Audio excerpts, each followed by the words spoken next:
Welcome to Acera's pre-retirement webinar.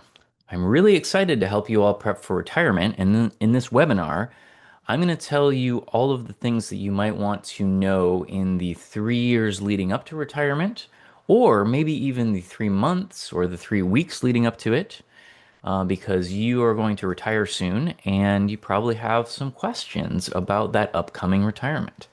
Questions like, what do I need to know? And what do I need to do?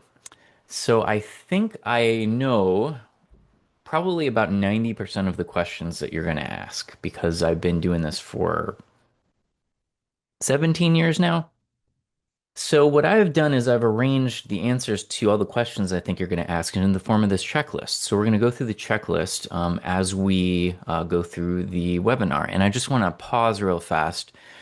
Somebody's asking about if there's a significant echo. Is anyone else hearing that?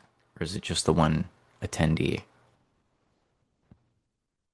And go ahead and if you are hearing it okay, or if you're hearing an echo, let me know in the Q&A.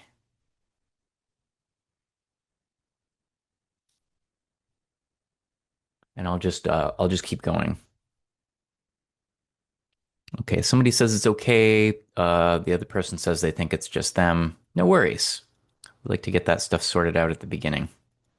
Okay. So, what I'm going to help you do as we go through the presentation is I'm going to help you understand a little bit about your Acera membership. We'll talk a little bit about your contributions to Acera, your retirement timeline. We'll talk about your tier. And then we will talk at length about estimating your retirement benefit. And as part of that discussion, we'll talk about Acera's retirement formula that we use to calculate your benefit. And the reason I talk about that is because it will help you do some final prep regarding making sure your retirement benefit from Acera is dialed in. Okay, somebody's saying there's no echo. Somebody's saying the echo just got really loud. I'm not sure. I'll just turn my mic volume down slightly. Maybe that'll help.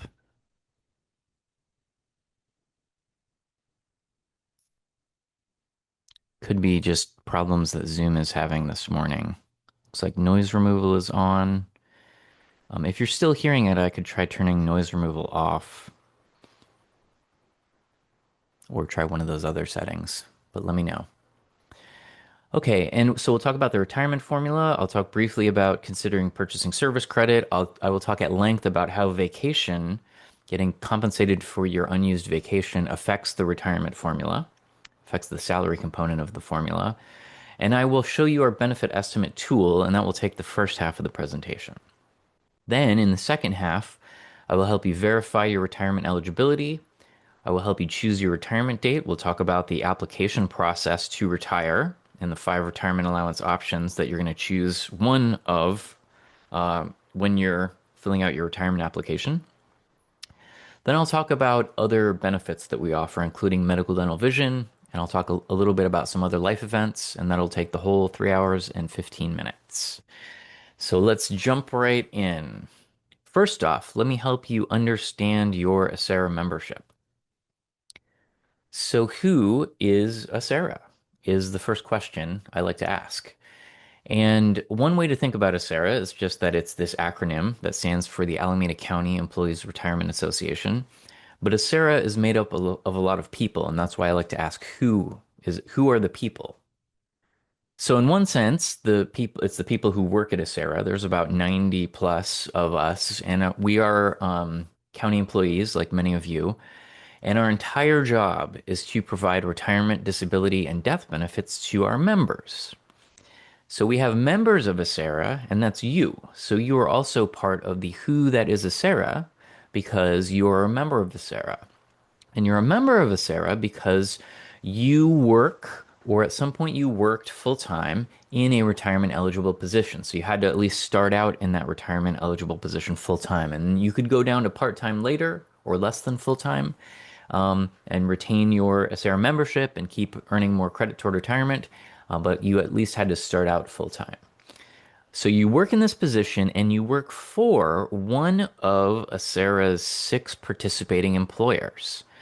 which are these public agencies here. These are the public agencies in Alameda County that use Acera to provide retirement benefits to their employees. So if you work for one of these six places in that retirement eligible position, you are automatically an Acera member. And in fact, your membership is mandatory in that retirement eligible position. And as an Acera member, you contribute to Acera's fund with every paycheck you receive, and that's called your employee contribution to Acera's fund. If you look at your pay stub, and this is a way to verify that your contributions are coming out of your check, look in the before tax deductions column, and you'll see a line. It might say retirement, it might say your tier. This is a county pay stub. One of the other employers might say something a little different, but you'll see some money coming out of that check on a pre-tax basis, and that goes into Acera's fund with every paycheck. And then also, every time that happens, your employer makes a contribution on your behalf, which is usually a little more than you're making. And so we don't want that money to just sit around and collect dust. So what we do is we invest it all over the world in a diverse array of investments with the goal of earning interest, and we tend to earn a significant amount of interest over the years. So that's our third source of income is the interest that we earn on investing money. And the other two sources are the employee and the employer contributions. Okay. So why are we collecting all this money? And then why are we trying to earn more on top of what we collected? What are we going to do with all of this money that's in Acera's fund? Well, as an Acera member, throughout your career working for your public agency in one of those six public agencies in your retirement eligible position, you earn more and more and more credit toward retirement the longer you work. And at some point, the reason that we have this big pot of money is because at some point you're going to retire and then you're going to collect a retirement for the rest of your life that you earned. So you're going to stop paying into the system and you're going to start collecting from the system in the form of a monthly retirement allowance. You'll receive it every month for the rest of your life on the last business day of the month, and you cannot outlive your retirement. It happens every month for the rest of your life. It's kind of amazing. That's just how a defined benefit pension plan is built. And that term, defined benefit pension plan, what it means is that as you're earning credit toward retirement, and you're kind of earning credit in three categories, which are the three categories of our retirement formula, which I'll talk about in a few minutes, the more credit you earn there, your future retirement allowance is defined by this formula so you can predict it. So you can do very accurate predictions of what you will be paid once you retire. And that helps you do some precision planning for retirement, which is what I'm going to help you do in this webinar. So we'll talk about doing that final planning toward retirement. So it's an amount of money that you can plan for very precisely, and then you can count on for the rest of your life. Okay. So that's kind of the basics of how Acera works. Now, let me give you a few more details, and I like to show this pension milestone chart because it helps provide some context for some of the milestones that you see throughout your career and throughout your Acera membership regarding your retirement with Acera. And it will help illuminate some of the topics that we're going to talk about later. Okay. So first off, you have your date of hire. This is your first day of work in that full-time retirement eligible position. For four of our employers, 2 weeks goes by, and the first day of your second pay period is your date of entry into Acera. So this is your first day of Acera membership. This is the day that you start earning credit toward retirement. Now, for the Housing Authority and Livermore Area Recreation and Park District, there is no 2 week lag. Your date of hire into the retirement eligible position is your first day of Acera membership. Okay, now you're an Acera member. What happens? Well, you start earning credit toward retirement. One of the categories that you earn credit toward retirement in is called service credit, and it's basically time worked. So if you work full time for 5 years or the equivalent of full time for 5 years, you have earned 5 years of service credit with Acera, and then you are considered vested in Acera, vested in the retirement system. Vesting, it's a little bit of a loose concept. It kind of means guaranteed. What happens at 5 years is that you start being able to unlock the ability to start collecting the benefits if you choose at the point of vesting in various scenarios. So that's kind of what vesting gets you is kind of unlocking the ability to collect the benefits. Okay, so now you're vested in the retirement system with 5 years of service credit. The next milestone is that at some point after that, through some combination of your years of service credit and your age, you become eligible to retire. And there's a few different combinations that will get you there. I'll show you what they are in the second half of the presentation, but this is the first day that you could physically retire from a SERA. Many people do not retire on this day because the longer you work, the more credit you earn. You can keep working past your retirement eligibility date and earn more and more credit toward retirement. And the vast majority of people do that. And that increases the payment that you get out of the system for the rest of your life. And I'll show you how that works in a few minutes. Okay. So that's why I've left a gap here because many people will keep working past retirement eligibility, their first retirement eligibility, which is actually pretty young, you'll find out, relative to what people think of as a retirement age. And so you will probably retire after that. The next milestone is your last day on payroll. This is the date that you leave your employer, also known as your termination date. And this is the day that you stop earning credit toward retirement.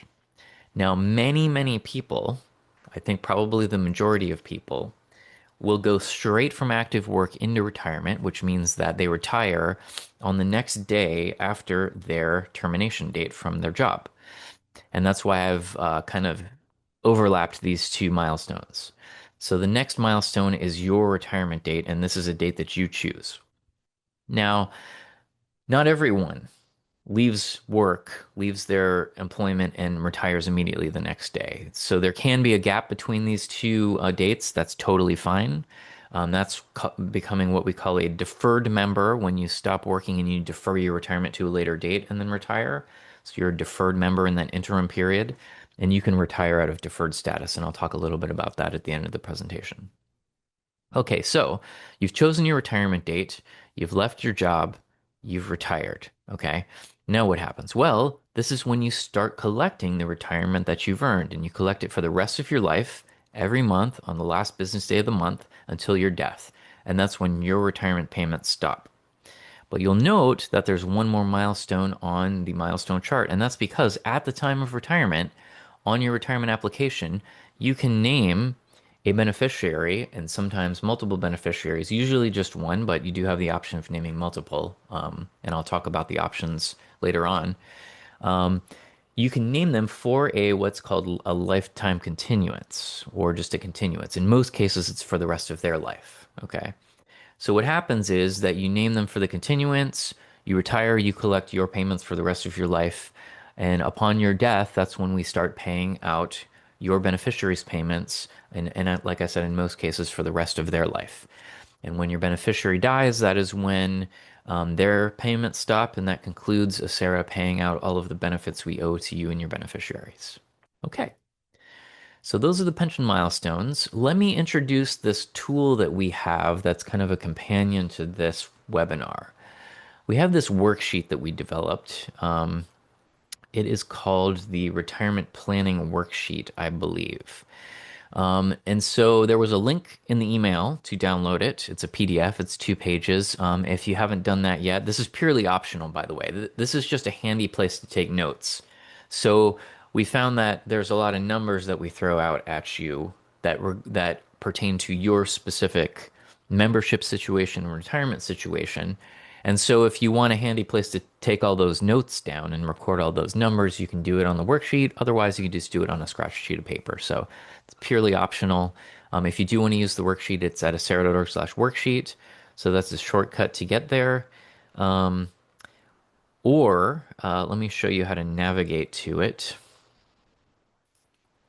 You can go out to acera.org, go under news and events, and then go down to retirement planning seminars, which is the fourth one down. And you'll see there's 2 webinar options here. You're in the pre-retirement webinar, so you open that accordion. And here's a copy of the presentation handout. So this is if you want a copy of the PowerPoint that we're going through today, that's where this is right here. And then the retirement planning worksheet is right here. Okay, so it's a two-page PDF. Your first step is going to be to click the download button and download it to your device because this is electronically fillable. And if you do want to record the numbers electronically and save the PDF to your device, you're going to want to already you're going to want to do that first. Okay. So I'll refer to this as we go along. Like I said, you don't have to do it, but you can take notes in here or on a scratch sheet of paper. Okay. I will show you different sections of this as we go along. Okay, so at this point, if you happen to remember your Acera entry date, you could plug it in. You'll note I've written approximate dates on the worksheet. If you happen to remember like the month and the year, you could just put that in. The entry date, it's not super important unless you are right on the cusp of retirement eligibility. But otherwise, if you're well past retirement eligibility, the entry date isn't super important. At this point, also, if you have a projected retirement date in mind, you could pencil that in. And the reason I say pencil it in is because that you might learn something when we talk about choosing your retirement date that might make you want to shift your date a little bit that you already had in mind. Okay. So just another quick word about vesting. Like I said, it kind of means guaranteed. The guarantee comes from state law. So state law tells us how to do everything, tells us how to administer the benefits. It governs everything we do. And like I said, the vesting happens at 5 years of service credit. That includes reciprocal service credit. If you have worked and you have earned credit in another California pension system that we have reciprocity with, and you've linked them together, the 5 years combined across all reciprocal systems linked together will get you over the vesting requirement. And the guaranteed benefits, the vested benefits, are the monthly retirement allowance that we've been talking a little bit about so far. Also, an annual cost of living adjustment, which is a percentage increase you get every year to that retirement benefit, and a $1,000 lump sum death benefit. Okay. And so this is kind of a basic death benefit. There are other death benefits available depending on which of the five options you choose. And I will walk you through each of the five options in the second half of the presentation. And I will talk at length about the cost of living adjustment as well. One thing that I do want to point out right now before we get any farther into this is the terminology, retirement benefit.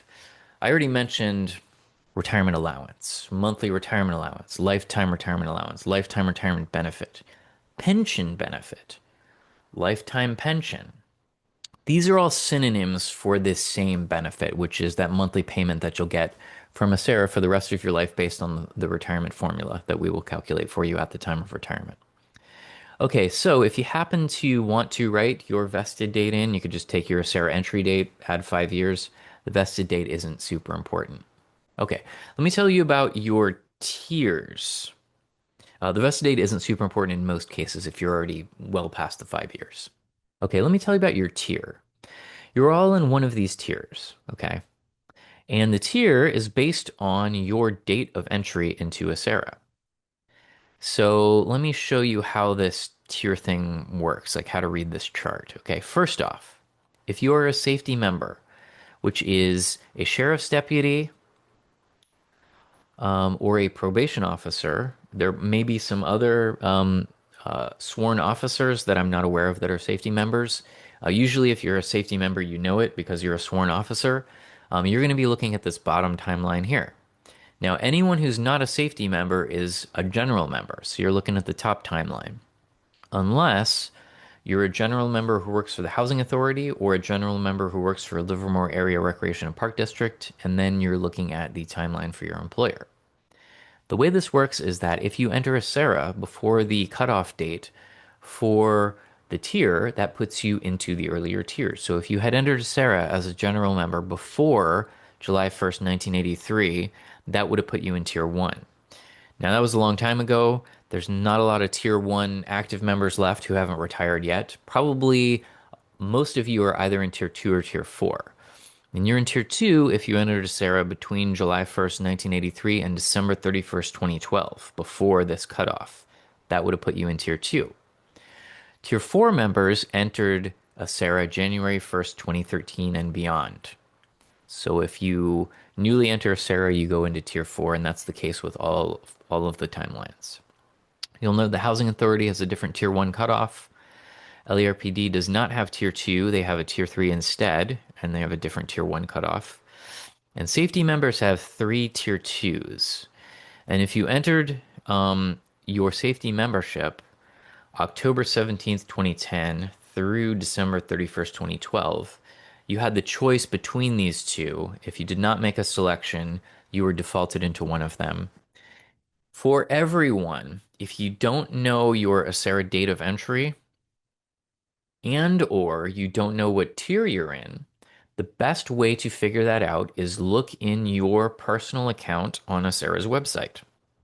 So we have a member portal for you. It's called Member Direct, and you can log into your account and see not only your date of entry, not only your tier, but a lot of other pension information. And that is also where you use the benefit estimator. Okay, so you are definitely going to want to log in there at some point to use the benefit estimator at the very least. And let me show you how to get in there. You go to acera.org and you click the login button.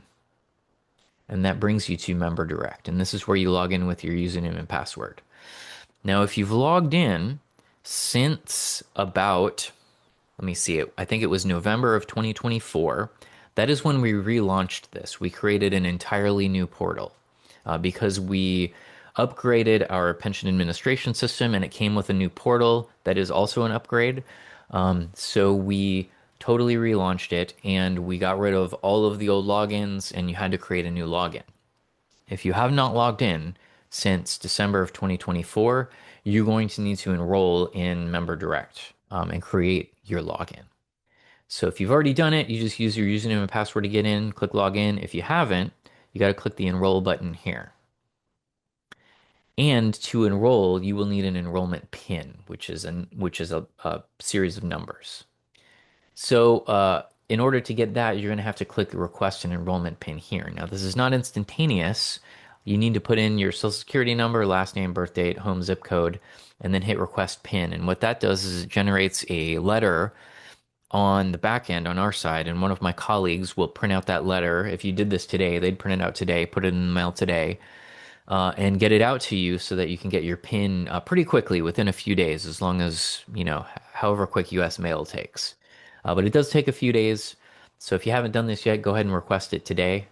And that way, there will be instructions in there when you receive it, and then it will bring you back to this page. You can put in your PIN, put in your personal info, then you create your username and password. You add some security questions and click enroll. And once you're enrolled, then you just log in with your username and password. Now, if anyone has any trouble with this, one troubleshooting thing to note on both screens is the zip code. If it's not going through, likely in our system, these top 3 fields are correct. It's the zip code that may be incorrect. We may have an old zip code for you. So try it again with your previous zip code and see if it goes through. Okay, because you may have not changed your address in our system. The same goes for the enrollment screen. If it won't go through, try one of your previous zip codes. Okay. Okay, so that's how you log into Member Direct, and then we'll go back to the tier discussion. And I think that's all I needed to tell you about your tier as well. So you're all in one of these tiers and you can find out which one in Member Direct if you don't happen to know. The difference between the tiers is that we calculate, there's some different rules around how we calculate your retirement depending on which tier you're in. And I'll show you all that as we go through the retirement calculation part. If you happen to want to mark your tier on your retirement planning worksheet, feel free to do that. This is one of the sections on the front page. Okay, moving past the retirement basics, let's get into estimating your retirement benefit. Okay, now before we go all the way to generating an estimate, what I want to show you is this. This is the pension formula, the retirement formula that we're going to use to calculate your retirement when you retire. Okay, and the reason I like to show you how this works is it will help you understand not only things that you see on the benefit estimate that you generate in Member Direct, so you'll get how everything works. It will also help you do some final dialing in to make sure that the monthly retirement allowance that you're going to receive is the maximum that you have earned and that you deserve. Okay. So if you know how each one of these three factors is calculated, um, then that helps you make sure that you're maximizing them. Okay, so what I'm going to do is walk you through this multiplication. This is the formula that we use to calculate your monthly retirement allowance for life when you go to retire. Okay. And these are the three factors, the three categories in which you are earning credit toward retirement. So first off, let me talk about let me read this out to you. Okay, so what you will get as your monthly retirement allowance for life when you go to retire, you will get a percentage of your highest salary that you've been earning as a working employee. You're going to get a percentage of that highest salary for each year of service that you work, basically each year of service that you earn with Acera. Okay. So this sentence is saying in English what this multiplication is doing. Let me plug in some numbers and I think it will help illuminate this a little more simply. Okay. Let's say, for example, that the percentage of your highest salary that you're going to get for each year of service is 2%. Okay. So we'll stick that in the age factor percentage slot here. So you're going to get 2% of your highest salary for each year of service in this example. Okay. So then we need to know how many years of service you worked. Let's say it's 20. Okay. So if you worked exactly 20 years and retired, that means that you would get 2% of your highest salary for each individual one of those 20 years of service that you worked. So essentially, we're taking the 2% and we're adding it up 20 times. 2% plus 2% plus 2%, 20 times, because you're getting that percentage for each of those 20 years, is 40%. So essentially, we're multiplying the 2% times 20 to get 40. Okay. So now we know that your monthly retirement allowance is going to be 40% of your working salary, your highest average working salary. So to finish out the example, let's say that your highest average monthly salary is calculated to be $5,000. So your monthly retirement allowance, to finish out the multiplication, we multiply 40% by 5,000. So 40% of 5,000 is 2,000. Okay. And that becomes your monthly retirement allowance for life. So you get that every month for the rest of your life, plus cost of living increases. So you'll note that because this is a multiplication, the higher any of these three factors are, the higher the age factor percentage, the higher the years of service credit, the higher the average monthly salary equals a higher monthly retirement allowance. So the way that you ensure that the monthly retirement allowance is the max that you've earned and deserve is by making sure that each one of these three factors is at the max. Okay. So I'll talk about that a little bit as we go through. I'm going to tell you how we calculate each one of these three things, and that will help you understand that. I'll start off with the age factor percentage. So how do we figure out which age factor percentage to plug in? Well, the way it works is that for each tier, so the tier that you're in the law, in the state law that governs Acera, there's a set of age factor percentages that pertains to your tier. These are some of them. These are a sample of them. And so what you're going to do is look at your tier. If you're a general tier 2 member, you're just going to look at this column because those are the only age factor percentages that pertain to you. If you're general tier 4, you look at this column. Whatever your tier, if you're safety, you're going to be looking over here and you just look at the one column. So let's say you're a general tier 2 member and you retire at age 60. Well, we see that the age factor percentage for age 60, for retiring at age 60, is 1.92% for general tier 2. So if you're general tier 2, you retired at age 60, 1.92% would be what we plug in as the age factor percentage for you. So you would get 1.92% of your highest average salary for each year of service that you worked. So that would be your age factor percentage.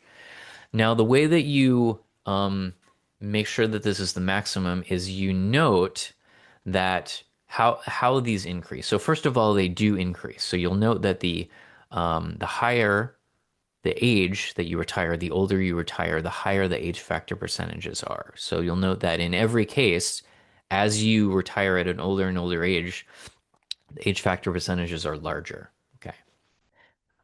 You'll also note that there is a maximum age factor percentage that you can achieve in any tier, and that's denoted by the blue box. So if you retire at that age or older, you just receive whatever the maximum percentage is for the tier. So for general tier 2, if you retired at 65, you'd get 2.43% of your highest salary for each year of service. If you retired at 66 or 67 or 77, it would still be the 2.43%.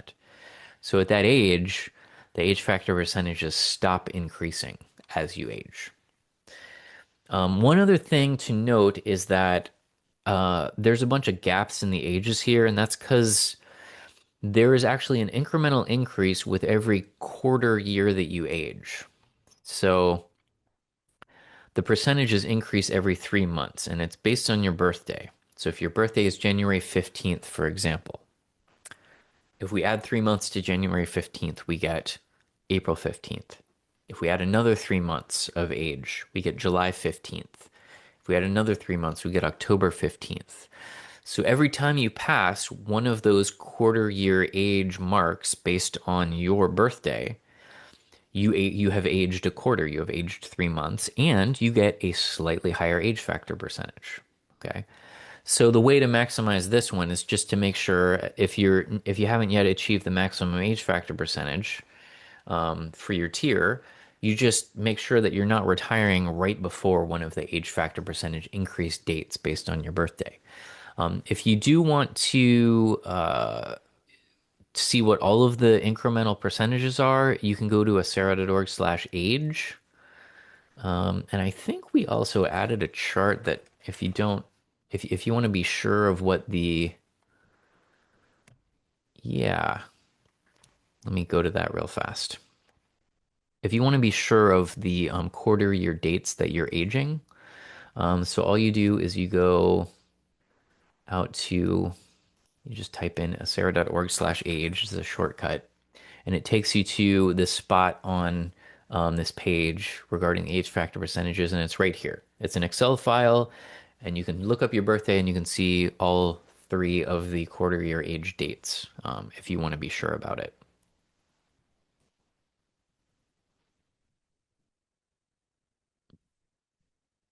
And I think that's all I want to say about the age factor percentages. I think that's all the information I have about that. Okay, so we talked about how the age factor percentage is calculated. Now let's talk about how the years of service credit is calculated and tabulated. So you start earning service credit, back to the pension milestone chart, you start earning service credit when you enter Acera on your date of entry. And you earn service credit throughout your entire career, all the way up until you leave employment with your employer. Now, service credit is measured in years, but we calculate it down to the fraction of a day. So if you log into your account on our website, one of the pieces of data that you can see about your account is how much service credit you've earned. And you'll notice a lot of decimal places. If you've been here for, let's say, 20 plus years, it'll say like 20.752648. All those decimal places are us calculating your service credit down to the fraction of a day. Every 15 minutes you work, you earn 15 minutes of service credit.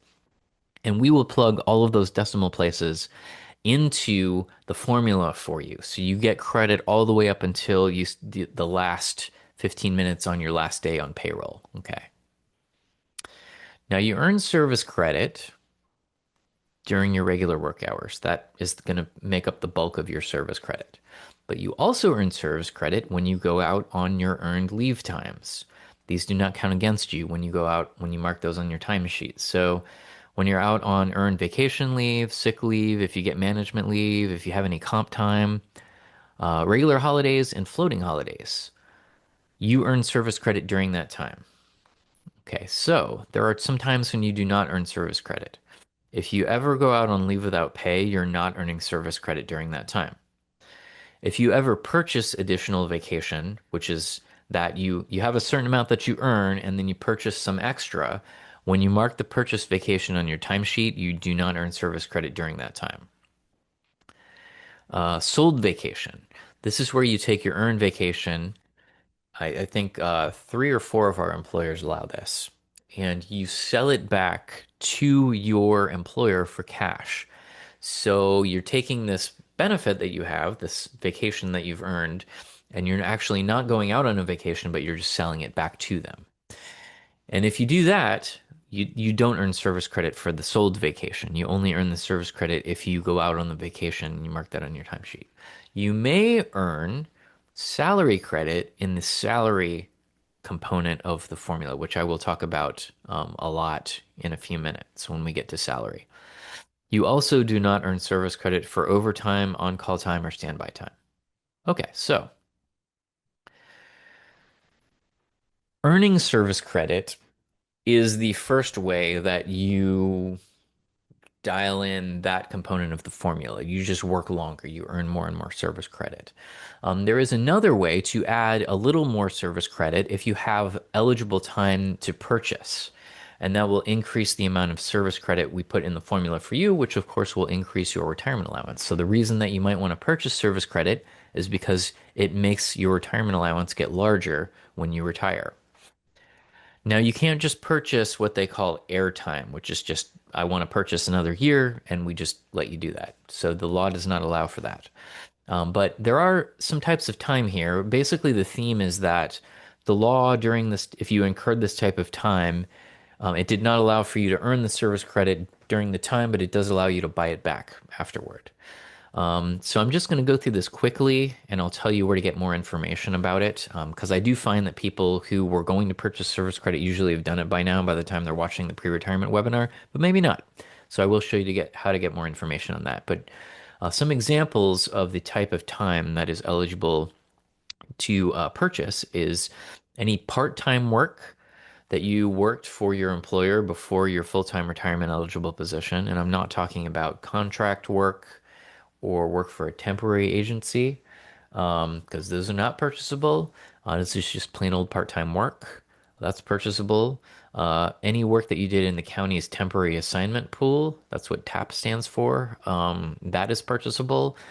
Or there are a bunch of other categories of basically time worked before your full-time retirement eligible position. Some of those are like project work, per diem, seasonal work. There's a full list at acera.org/purchase, and those are purchasable. The 2 week lag between your date of hire and your date of entry, if you have one, those 2 weeks are purchasable. Unpaid leave in there's three categories of unpaid leave that are purchasable. If it's just plain old unpaid leave, leave without pay, not purchasable. But if it is in these three categories, it is. So unpaid medical leave, which is where you're out on unpaid medical leave for your own medical condition. Once you return from that leave, it's purchasable up to 1 year per instance. Disability leave, if you're out on disability leave, sometimes what happens is your employer pays you part of your paycheck and then you get a partial paycheck from the state's disability insurance system, and workers' comp is included in here. For the part of that time that you were being paid from the state system, uh, you can buy back that time. The part that you were being paid by your employer, you're already earning service credit for that. And then military leave, often this is where you're a reservist and you're called up to active duty while you're an employee. So we're not talking about prior military service. This is where you're an active employee, you're called up to active duty, and so you go out on the military leave. Once you return from that leave, you can buy that time. Um, there's Okay, there's three more categories. The next one is redeposits of prior memberships. This is where you used to be an Acera member in the past. So you were here working, you were earning credit toward retirement, you were paying into the system, and then you stopped working for your employer. And when you did that, you took a refund of your employee contribution account. When you did that, you lost your membership and your service credit. And then you come back to work here and you think, I want that original service credit back. Well, you can put that money back in, an equivalent amount of money back in. And then it's called a redeposit of a prior membership, and you can get that prior service credit back. Okay, redeposits of community property. This is where you were married or you were in a state registered domestic partnership while you were earning credit toward retirement with a SARA. That credit that you earned with a SARA is considered community property by the state of California. So that means that when you get divorced or you dissolve that domestic partnership, that community property often gets part of it gets divided out to your ex-spouse or ex-partner. Um, it's not always the case. Sometimes people negotiate it where they retain their full Acera account and they negotiate away some other parts of the community property. But if your ex-spouse got part of your Acera account, which means that they took part of your service credit and a a I can't think of the word, a corresponding amount of your um, retirement contribution, your employee contribution account, and then they take their separate account and they take a refund of that money from the employee contribution account. We will send you a letter in the mail letting you know that that happened and give you an opportunity to put in an equivalent amount of money to get back that service credit that they took with them. And that is called a redeposit of community property. The last category is other California public agency work, and this is where you used to work for another California public agency. Some examples are East Bay Mud or the Port of Oakland, or perhaps another city or county. And you are not eligible to collect a pension under whatever pension system they use. And it's usually because either you left that work and you took a refund of your account from their pension system, or you didn't work there for long enough to qualify for their benefits. So you can purchase that time as a Sarah service credit. Now, that's about all I'm going to say about purchasing service credit in this webinar. There's more info at acera.org/purchase. If you do want to see a deep dive into the details of this, how much it costs, how you do it, what the process is, how to decide whether it's worth it or not, you can check out this link, or you can go to acera.org and you look at the homepage, and then you scroll down to webinars and seminars, and you'll see both of these seminars here. You click on new employee and mid-career webinar. Okay, of course it's going to be an error. Well, apparently I have to fix that link. Oh, it wants to come through. Well, anyway, this is where you would get it. I'll fix the link after the webinar. Sorry about that. You can, if that one won't work, you can go into retirement planning seminars under news and events, and we have all of the past recordings listed out here, so you can find all the past recordings. And then all you would do is fast forward through the YouTube video. You don't have to watch the whole thing. You just there's a slide that looks pretty much like this, and then I'll talk about purchasing service credit for about 10-15 minutes. Okay. The one more thing that I do want to mention about service credit is what happens to your unused sick leave? Because so this is kind of the third way that will increase your service credit in the retirement formula for you. So if you go straight from active work into retirement, which means that, and I'm showing you a calendar because it means that your last day on payroll and your retirement date, your first day of Acera retirement, are two consecutive calendar days. And I'll talk more about this when I talk about the choosing your retirement date section. So you're going straight from active work into retirement. We will convert your sick leave on a 2-to-1 basis up to the amount that is convertible to additional service credit. Okay, now there is a cap on these. There's a few different caps, and it depends on your bargaining unit. The cap is written in the Memorandum of Understanding, which is what MOU stands for your bargaining unit. So you can ask probably your human resources department or your payroll clerk. Probably one of them will have your MOU, and you can read about it. A lot of the MOUs, the cap is 125 days of sick leave that is convertible. The one that well, actually, I don't know that for sure, so I'll just leave it there. But a lot of the MOUs, it's 125 days of sick leave that's convertible. So what would happen is if you were, let's say that you were in one of those MOUs, your sick leave cap that's convertible is 125 days, and You leave your employer and go straight into retirement with 130 days of sick leave on the books that you have not used yet. You still have it on the books. So what would happen is that that extra 5 days that were can't convert, that's above the cap, you would just lose that. That just disappears. And then we take the 125 days that we can convert, we divide it by two, and that gives us 62 and a half days additional service credit that will add to your service credit number. Now, that is not calendar days, that's work days.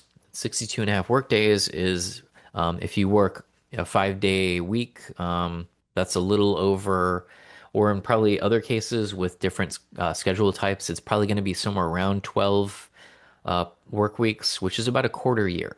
So you would get another 0.25 years of service credit in the retirement formula for you, which will give you a little boost to your retirement allowance. This does not push out your retirement date farther. So your retirement date is your retirement date. This doesn't change that. All this does is it increases the number, the service credit number in the formula for you that we use to calculate your retirement. Okay, so for the retirement formula, we have talked about how we calculate the age factor percentage.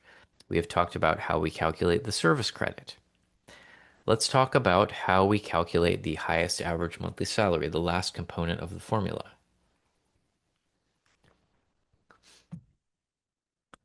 So when you go to retire and you submit your retirement application, we are going to run your data through our pension administration software. And what it is going to do is find your period of highest pay from your entire career. So it has all of your payroll records on file because your employer transmits those to us electronically so we can do these calculations. And it's going to find your period of highest consecutive pay. In our pension lingo, this is known as your final compensation period. Okay. If you are in tiers 1 and 3, your final compensation period is going to be your highest consecutive 26 biweekly or 12 monthly pay periods. If you're in tiers 2 and 4, your final compensation period is going to be your highest consecutive 78 biweekly or 36 monthly pay periods, depending on whether you're paid biweekly or monthly. Essentially, for tiers 1 and 3, it's your highest year of pay, and for tiers 2 and 4, it's your highest 3 years of pay. Now, all our software does is it finds the period, the highest 1 year of pay or the highest 3 years of pay anywhere in your career. In the vast majority of cases, it's at the end of your career because most people are paid a higher rate of pay at the end of their career, but not always. Sometimes you were paid a higher rate earlier, and in which case your final compensation period would shift to an earlier time in your career. So for tiers 1 and 3, it's your highest year of pay, essentially. Tiers 2 and 4, it's your highest 3 years of pay. And what our software does is its goal is to find your average pay over that time, get an average monthly salary. So it just divides by the number of months in that time period. So 12 or 36 months, and there's your average. So you take your total pay divided by 36 months for tiers 2 and 4, and that's your highest average monthly salary. And that is the number. This number right here is what we put into the retirement formula for you. One side note that I like to point out is that these are full-time pay periods or the equivalent of full-time pay periods. So if you are not working full time during part of this time of consecutive highest pay, our software will tack on additional pay periods that will make it so that it's the equivalent of a full year or a full 3 years of pay. So going down to like part-time work at the end of your career or during this time period that ends up being your final compensation period does not count against you in the salary department for the purposes of calculating your highest average monthly salary. Okay, so what types of pay are included in this calculation? So there's four possible pay types. This is all gross pay before any deductions are taken out. And the first pay type is your base pay. That's going to make up the bulk of your highest average salary. Now, some of you have other pay codes. You have other types of pay that you're paid. Sometimes these are known as footnotes. And some of these may count, some of these may not. There's like 1,000 pay codes, so I can't tell you off the top of my head whether your pay code counts toward the salary calculation. But if it does, it gives you a higher salary, and that makes for a higher retirement allowance. So if you want to know that, if you're curious about that, you can visit our Paycodes webpage at acera.org/paycodes, and you can find the list of pay codes for your employer and find your pay code on there, and it'll say yes or no whether your pay code counts for this calculation or not. The one that I do know that never counts is overtime. Okay, so there are two more bullet points I'm going to add here, two more types of pay that could be included in your highest average salary calculation. Okay. Vacation sales and vacation cash out. So this applies only to tier 1 and tier 2 members, so not tier 3 or tier 4. Tier 3 is LARPD. Your employer does not allow you to sell vacations, so you can't do this at all. Tier 4, the law does not allow for vacation sales or cash out to count toward your salary calculation. So it's tier 1 and tier 2 only. So, what so the tier 3 and 4 members, you can take a little optional break. I'm going to talk about this with the tier 1 and tier 2 members maybe for about 10 minutes or so. Um, so the way this works is what we're talking about. So let's look at the total amount of vacation compensation that we're talking about. Okay, so we're looking only at vacation compensation during your final compensation period. Okay, and there's two ways that you can get compensated for your earned vacation that you're not going to use.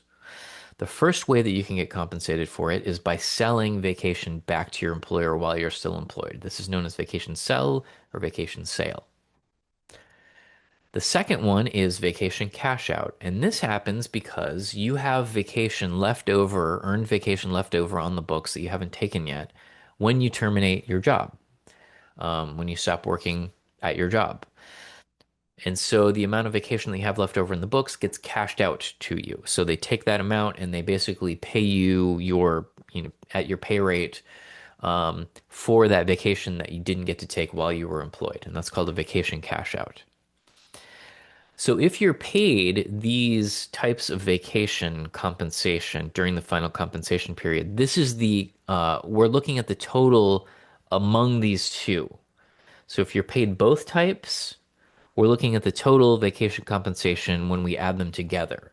And it's this total vacation compensation that we are considering whether or not some or all of this is going to count toward your highest average salary calculation.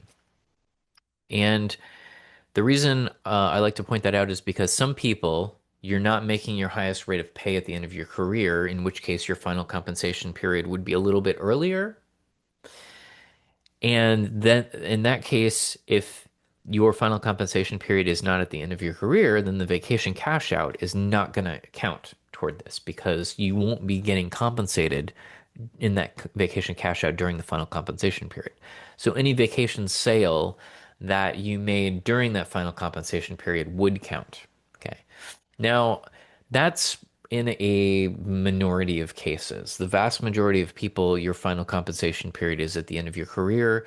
So I'm going to mostly speak to that when I'm talking about the limits on the total vacation compensation that's includable for as salary. Okay.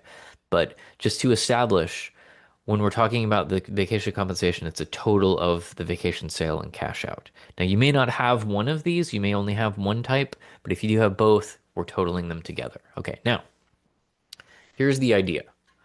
Here's kind of the um, the theme of this whole discussion. If you are compensated for your earned vacation that you're not going to use, and that vacation compensation comes during that final compensation period, that means that you made more money. You made more total salary during that final compensation period. So your total salary during that period is higher. Because our software uses that total salary to take an average, that means your average salary during that final compensation period is a little bit higher if you were compensated for your earned vacation that you're not going to use. Because the average salary, the highest average monthly salary, is one of the three multipliers in the retirement formula that determines your retirement allowance. If your average salary is a little bit higher, that means your retirement allowance is going to be a little bit higher. So the bottom line here is that if you're compensated for your earned vacation during the final compensation period, it increases your retirement allowance by a little bit at the time of retirement and for the rest of your life. How much is a little bit? How much will it increase your retirement allowance? Well, here's a chart that you can use to get an approximation. Okay. Let's say that you have 6 weeks of vacation on the books when you stop working and retire, and you're one of those majority of people whose final compensation period is at the end of your career. Okay, so you get cashed out for that 6 weeks worth of earned vacation. And let's say you're in tier two. Well, that would increase your retirement allowance by 3.8% at the time you retire and for the rest of your life. So your retirement allowance is 3.8% larger starting at the beginning of your retirement and for the rest of your life. Okay. So you can kind of see why people are interested in this topic because it gives you a little boost to your retirement at the time of your retirement and for the rest of your life. And you'll note that the effect is greater the more vacation compensation that we can include in the when we're calculating your highest average monthly salary. You'll also note for tier one people, the few of you that are still out there that haven't retired yet, the effect is accelerated because of the shorter final compensation period. Okay. So that brings us to the cap. There is a cap written in the law, in the state law. There's a cap on how much of this vacation compensation a SARA is allowed to include when we calculate your salary for calculating your retirement allowance. Now, you'll note I said allowed to include, but the slide says must include. The reason I wrote must include on the slide is because this is how the law tells us to calculate your retirement. State law says that some, or in some cases all, of your vacation compensation that you are compensated for during this final compensation period is salary. It says that it is salary, so we must include it as salary when we calculate your retirement allowance.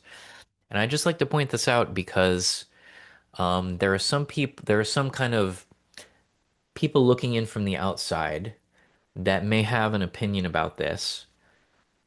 There's nothing we can do about their opinion because this is how the law tells us to do these calculations. And because the law tells us this is how we calculate your retirement allowance, I feel like it's my responsibility to give you the details of how we're actually doing the calculations for full transparency so you can do your retirement planning that you need to do. So that's why I like to go into detail about this. I also like to point out that we must include this. That's what the law tells us to do. And there is also a cap on how much vacation compensation we are allowed to include. Okay, so what is the cap for you? Well, it's different depending on your employment situation. What you're seeing here is a little slice of the back page of that retirement planning worksheet that I showed you that helps you calculate what the cap is for you.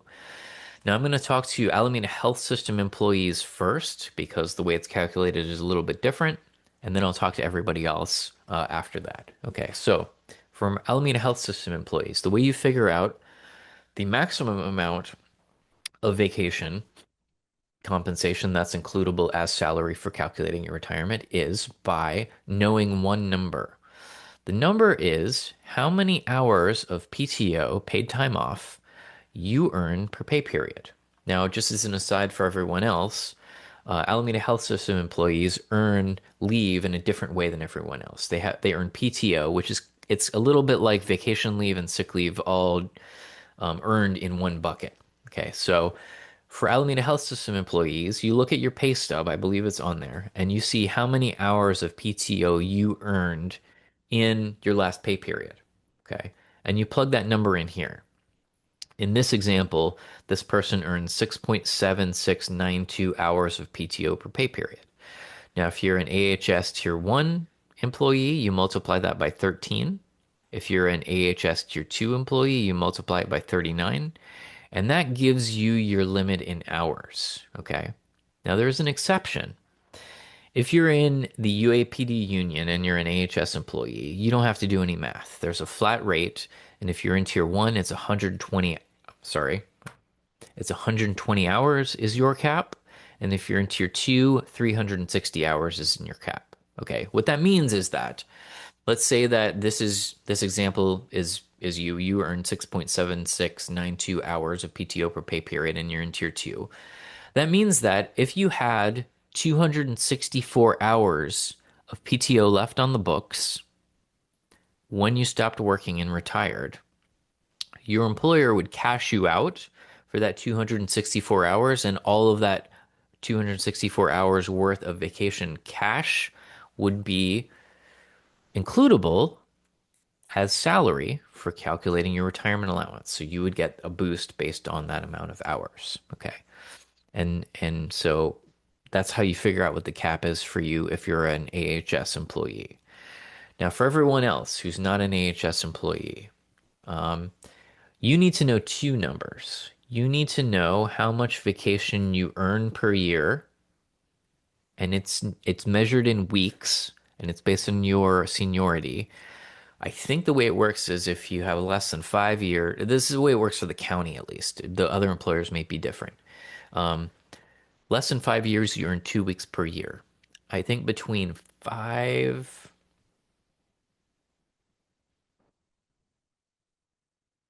and 10 years or 5 and 15 years, I can't remember, you earn 3 weeks per year. After that, you earn 4 weeks per year all the way up until you have worked here for 21 years, I think, and then you start earning 5 weeks per year. Um, but if you look at your pay stub, you can basically figure out how many weeks per year you're earning.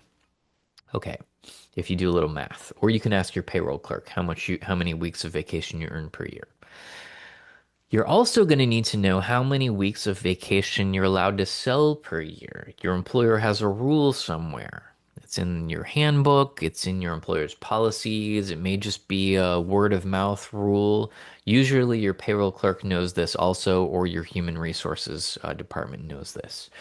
So, what they're saying is you earn a certain amount, and of that amount, you're allowed to sell a certain amount. Many people are only allowed to sell 2 weeks per year. Um, if a lot of different management classes, you're allowed to sell 3 weeks per year. I would say that almost everyone, it's usually either 2 or 3 weeks per year. I think there are some upper level managers that can sell more than 3 weeks. And what you need to do is this is another section on that worksheet. You could just do this on a scratch piece of paper too, but you got to plug those numbers in here. Okay, so in this example, this person earns 5 weeks of vacation per year and they're allowed to sell 2 of those 5 weeks. Okay. Now, if you're in Tier 1, you just need to fill out the first column, year 1. If you're in Tier 2, you need to fill out 3 years worth because it's a 3-year final compensation period, okay?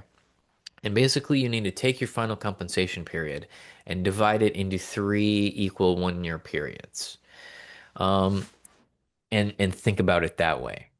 And the way that you figure out there's kind of a couple of ways to figure out what your final compensation period is going to be. One is you can kind of roughly guess by taking if you're for most people if you're earning your highest rate of pay at the end of your career, you can basically take your projected retirement date and go subtract 3 years, go 3 years into the past. So it's going to basically be that last 3 years from your retirement date into the past. So, like for example, if your retirement date is going to be, let's say, July 30th of 2026. Well, you go 3 years into the past, you go 25, 24, 23. And that's going to be those last 3 years will be your basically your final compensation period. The other way to do it is you log into your account on our website and you run the benefit estimator. And you look at pages 3 and 4 of the benefit estimate, it'll tell you exactly what all the pay periods are that are going to be that are going to comprise your final compensation period. And so basically you need to um, plug in how much vacation you earn during each 1 year period in that and how much you're allowed to sell. Now, having said all that, these numbers don't really, in most cases, these aren't going to change, okay? The only reason that this number would change, the amount you're allowed to sell, is if your bargaining unit renegotiates your contract and they change how much you're allowed to sell. That rarely happens. So in most cases, this number is going to be the same all the way across. This one might change if you do achieve that next level of seniority, but in most cases, it's also not going to matter because you're going to see that we're going to only be looking at the lesser of each one of these two numbers. Okay. So you plug in your numbers, and one thing that you can do, one way to get your limit from the calculator is you take these numbers over to the calculator on our website, and you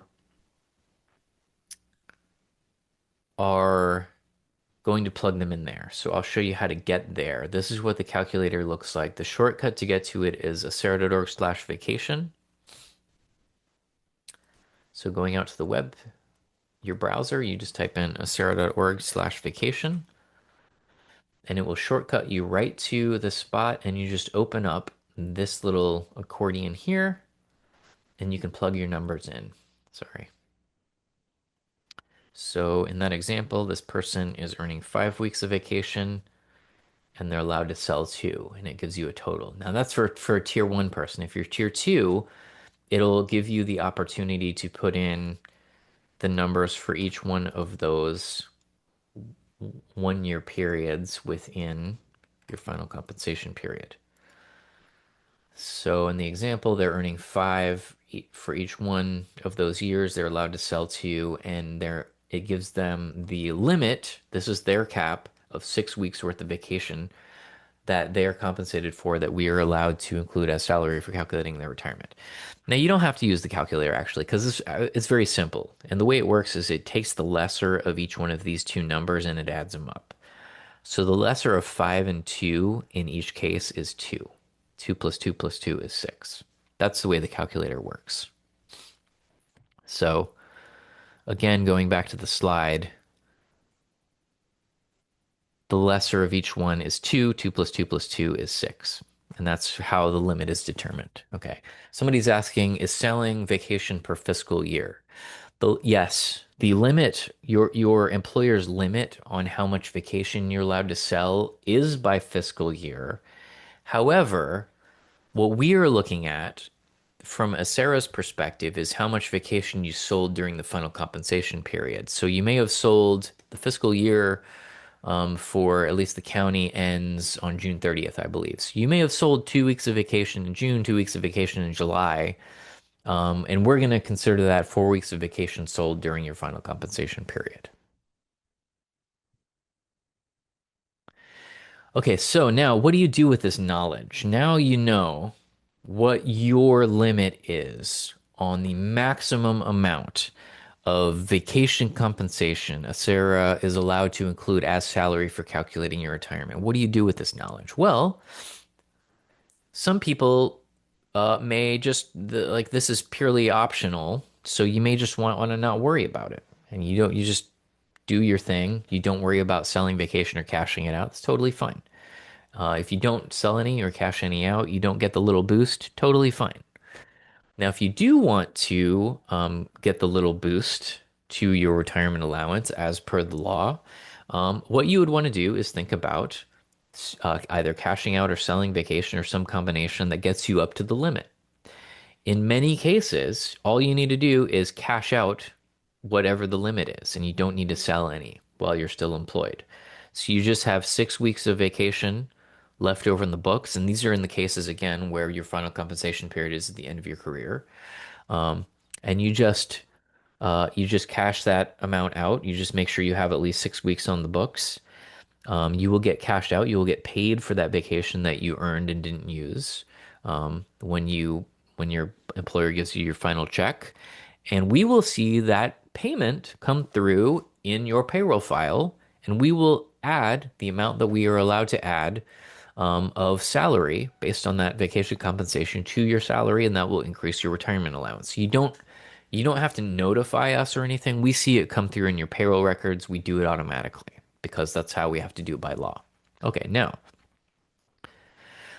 I want to point out this other scenario because there's an additional little wrinkle in this based on this additional rule that your employer has for you.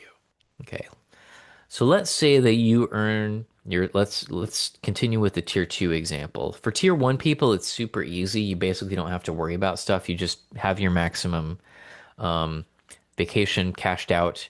Don't worry about selling. There's no scenario where that doesn't work. As long as your final compensation period is at the end of your career. For tier 2 people, so let's do this next tier 2 example.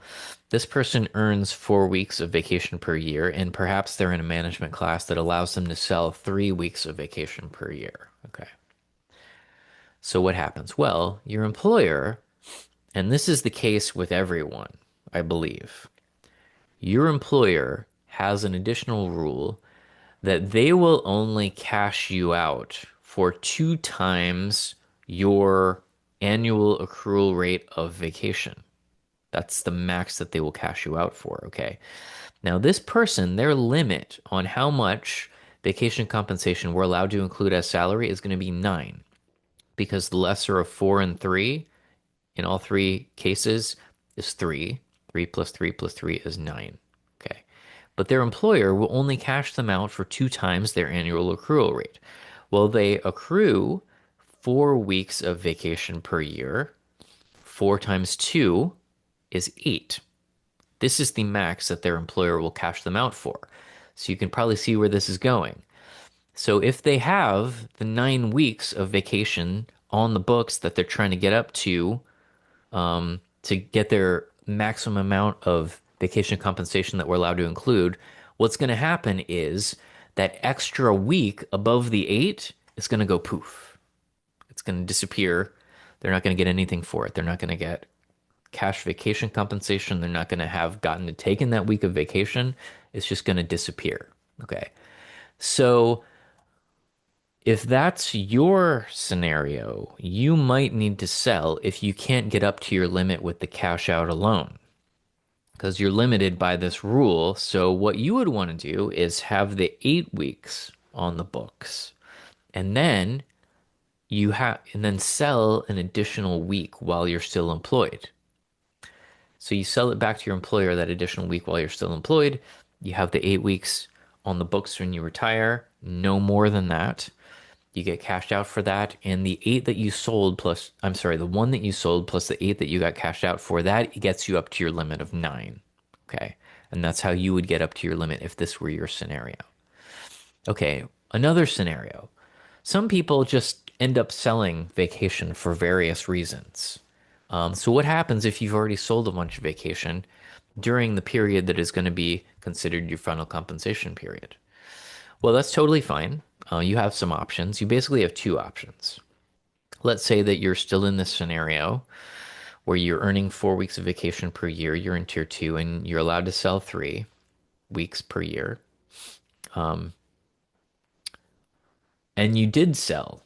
You sold 5 weeks worth of vacation at some point during that final compensation period, that 3 years. And your limit in because of these numbers, when we calculate it, is 9. Okay. So your first option is to just cash out the difference. So you sold 5.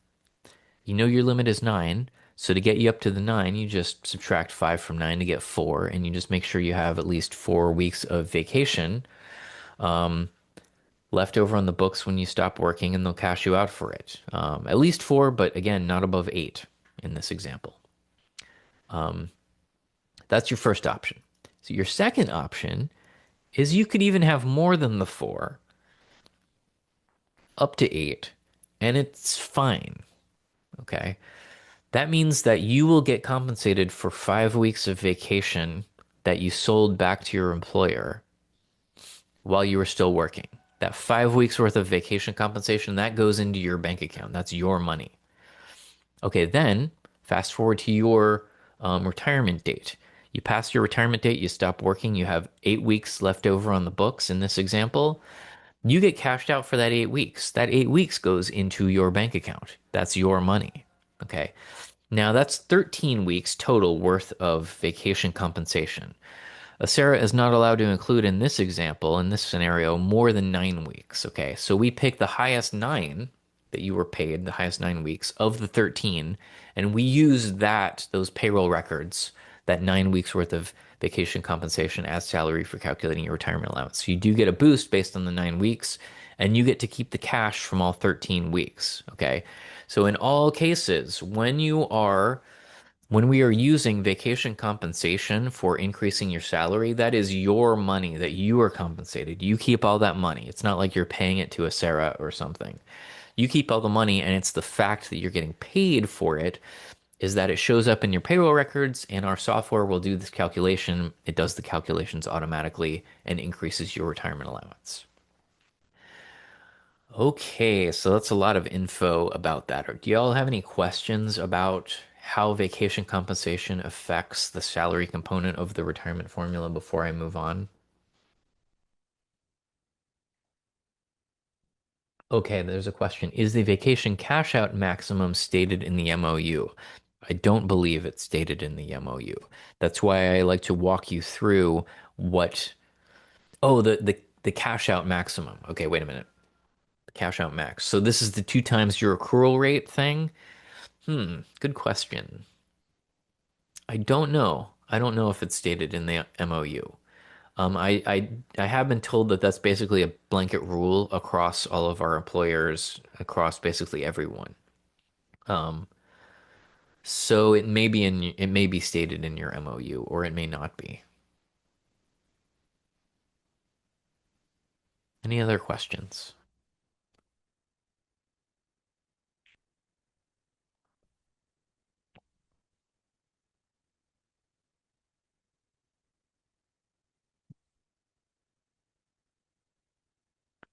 Okay.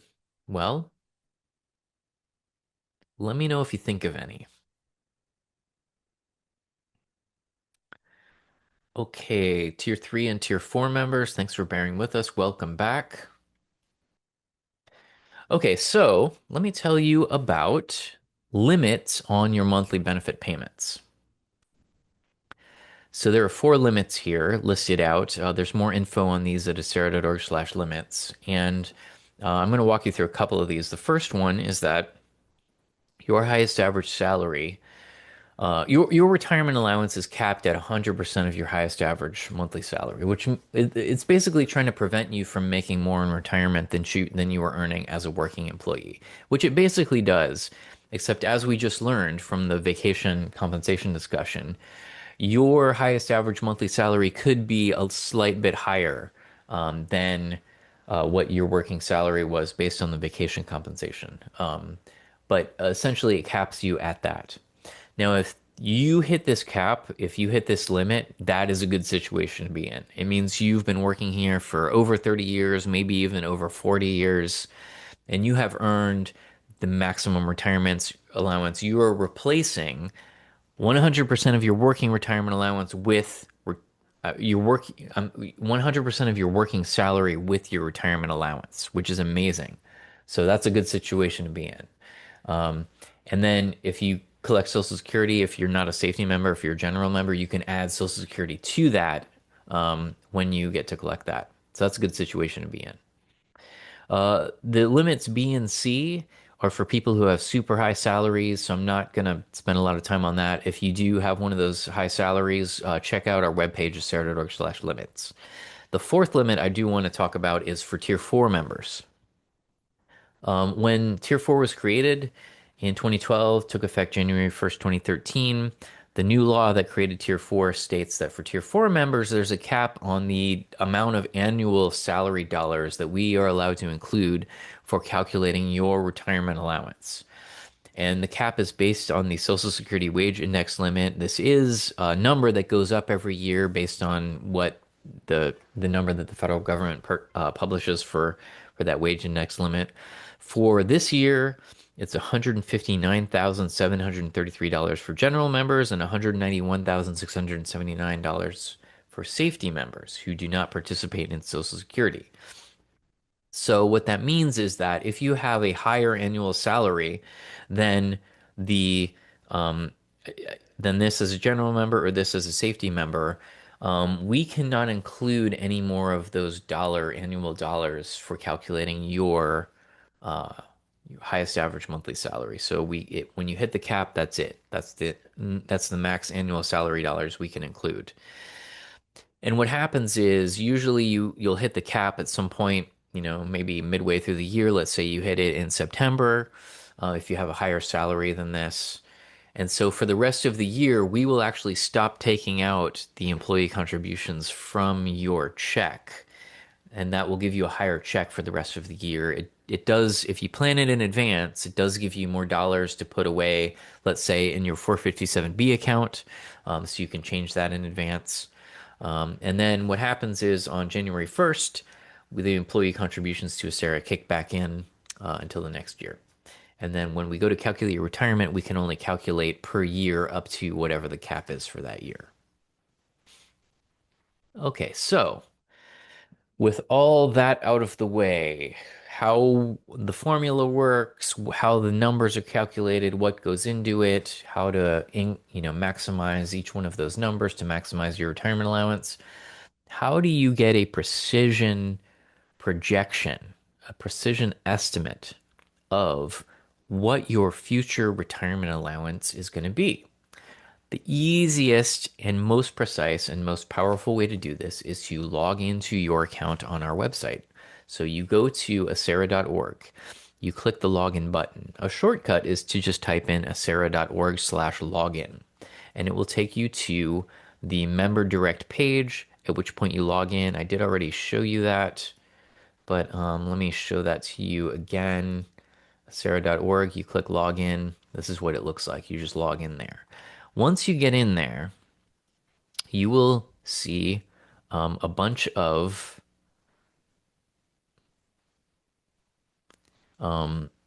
your member information on the account summary screen. You're going to select estimated benefits. You click this link right here in the menu, and it takes you to this estimated benefit tool. Okay, and I'm going to zoom in here a little bit so you can see it a little bit better. Um, it's going to ask you a few questions. The main points here are your separation date and your payments begin date. Your separation date is your projected last day on payroll with your employer. This is your basically date of resignation from your employer. Your payments begin date is your first day of Acera retirement. Now, if your plan is to go straight from active work into retirement, these would be 2 consecutive days. Okay. If that's not the case, maybe you separate and you defer your retirement to a later date. You can do that scenario here as well. Okay, so you plug in those dates, and then it gives you the opportunity to put in some beneficiary info. You may find that your designated beneficiary with Acera that you've already designated is pre-populated here. If that's the case, you can just leave it. Make sure the date of birth is correct, though, because in some cases the date of birth is incorrect, and that will throw off some of the calculations. And then you have some additional options here. I recommend leaving these all unchecked, and that will give you a nice conservative estimate, but you can modify it based, with these tools. And then you click generate, and you end up with this PDF retirement benefit estimate. It's 4 pages. The first page is your monthly estimated benefit. I'll zoom in on that so you can see it a little bit better.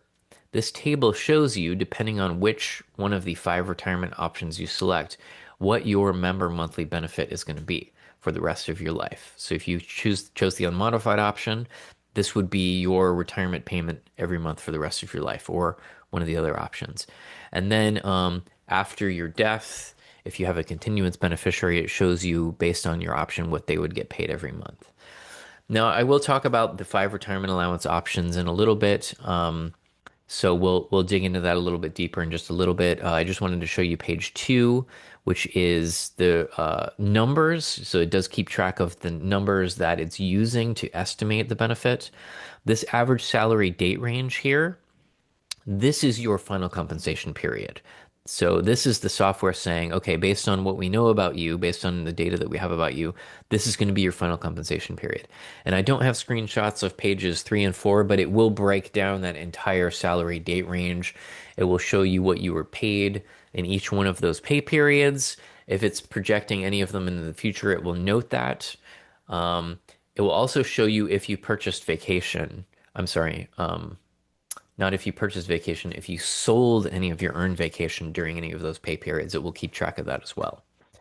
Um, so at this point, if you want to, on the retirement planning worksheet, there is a section for, making this estimate.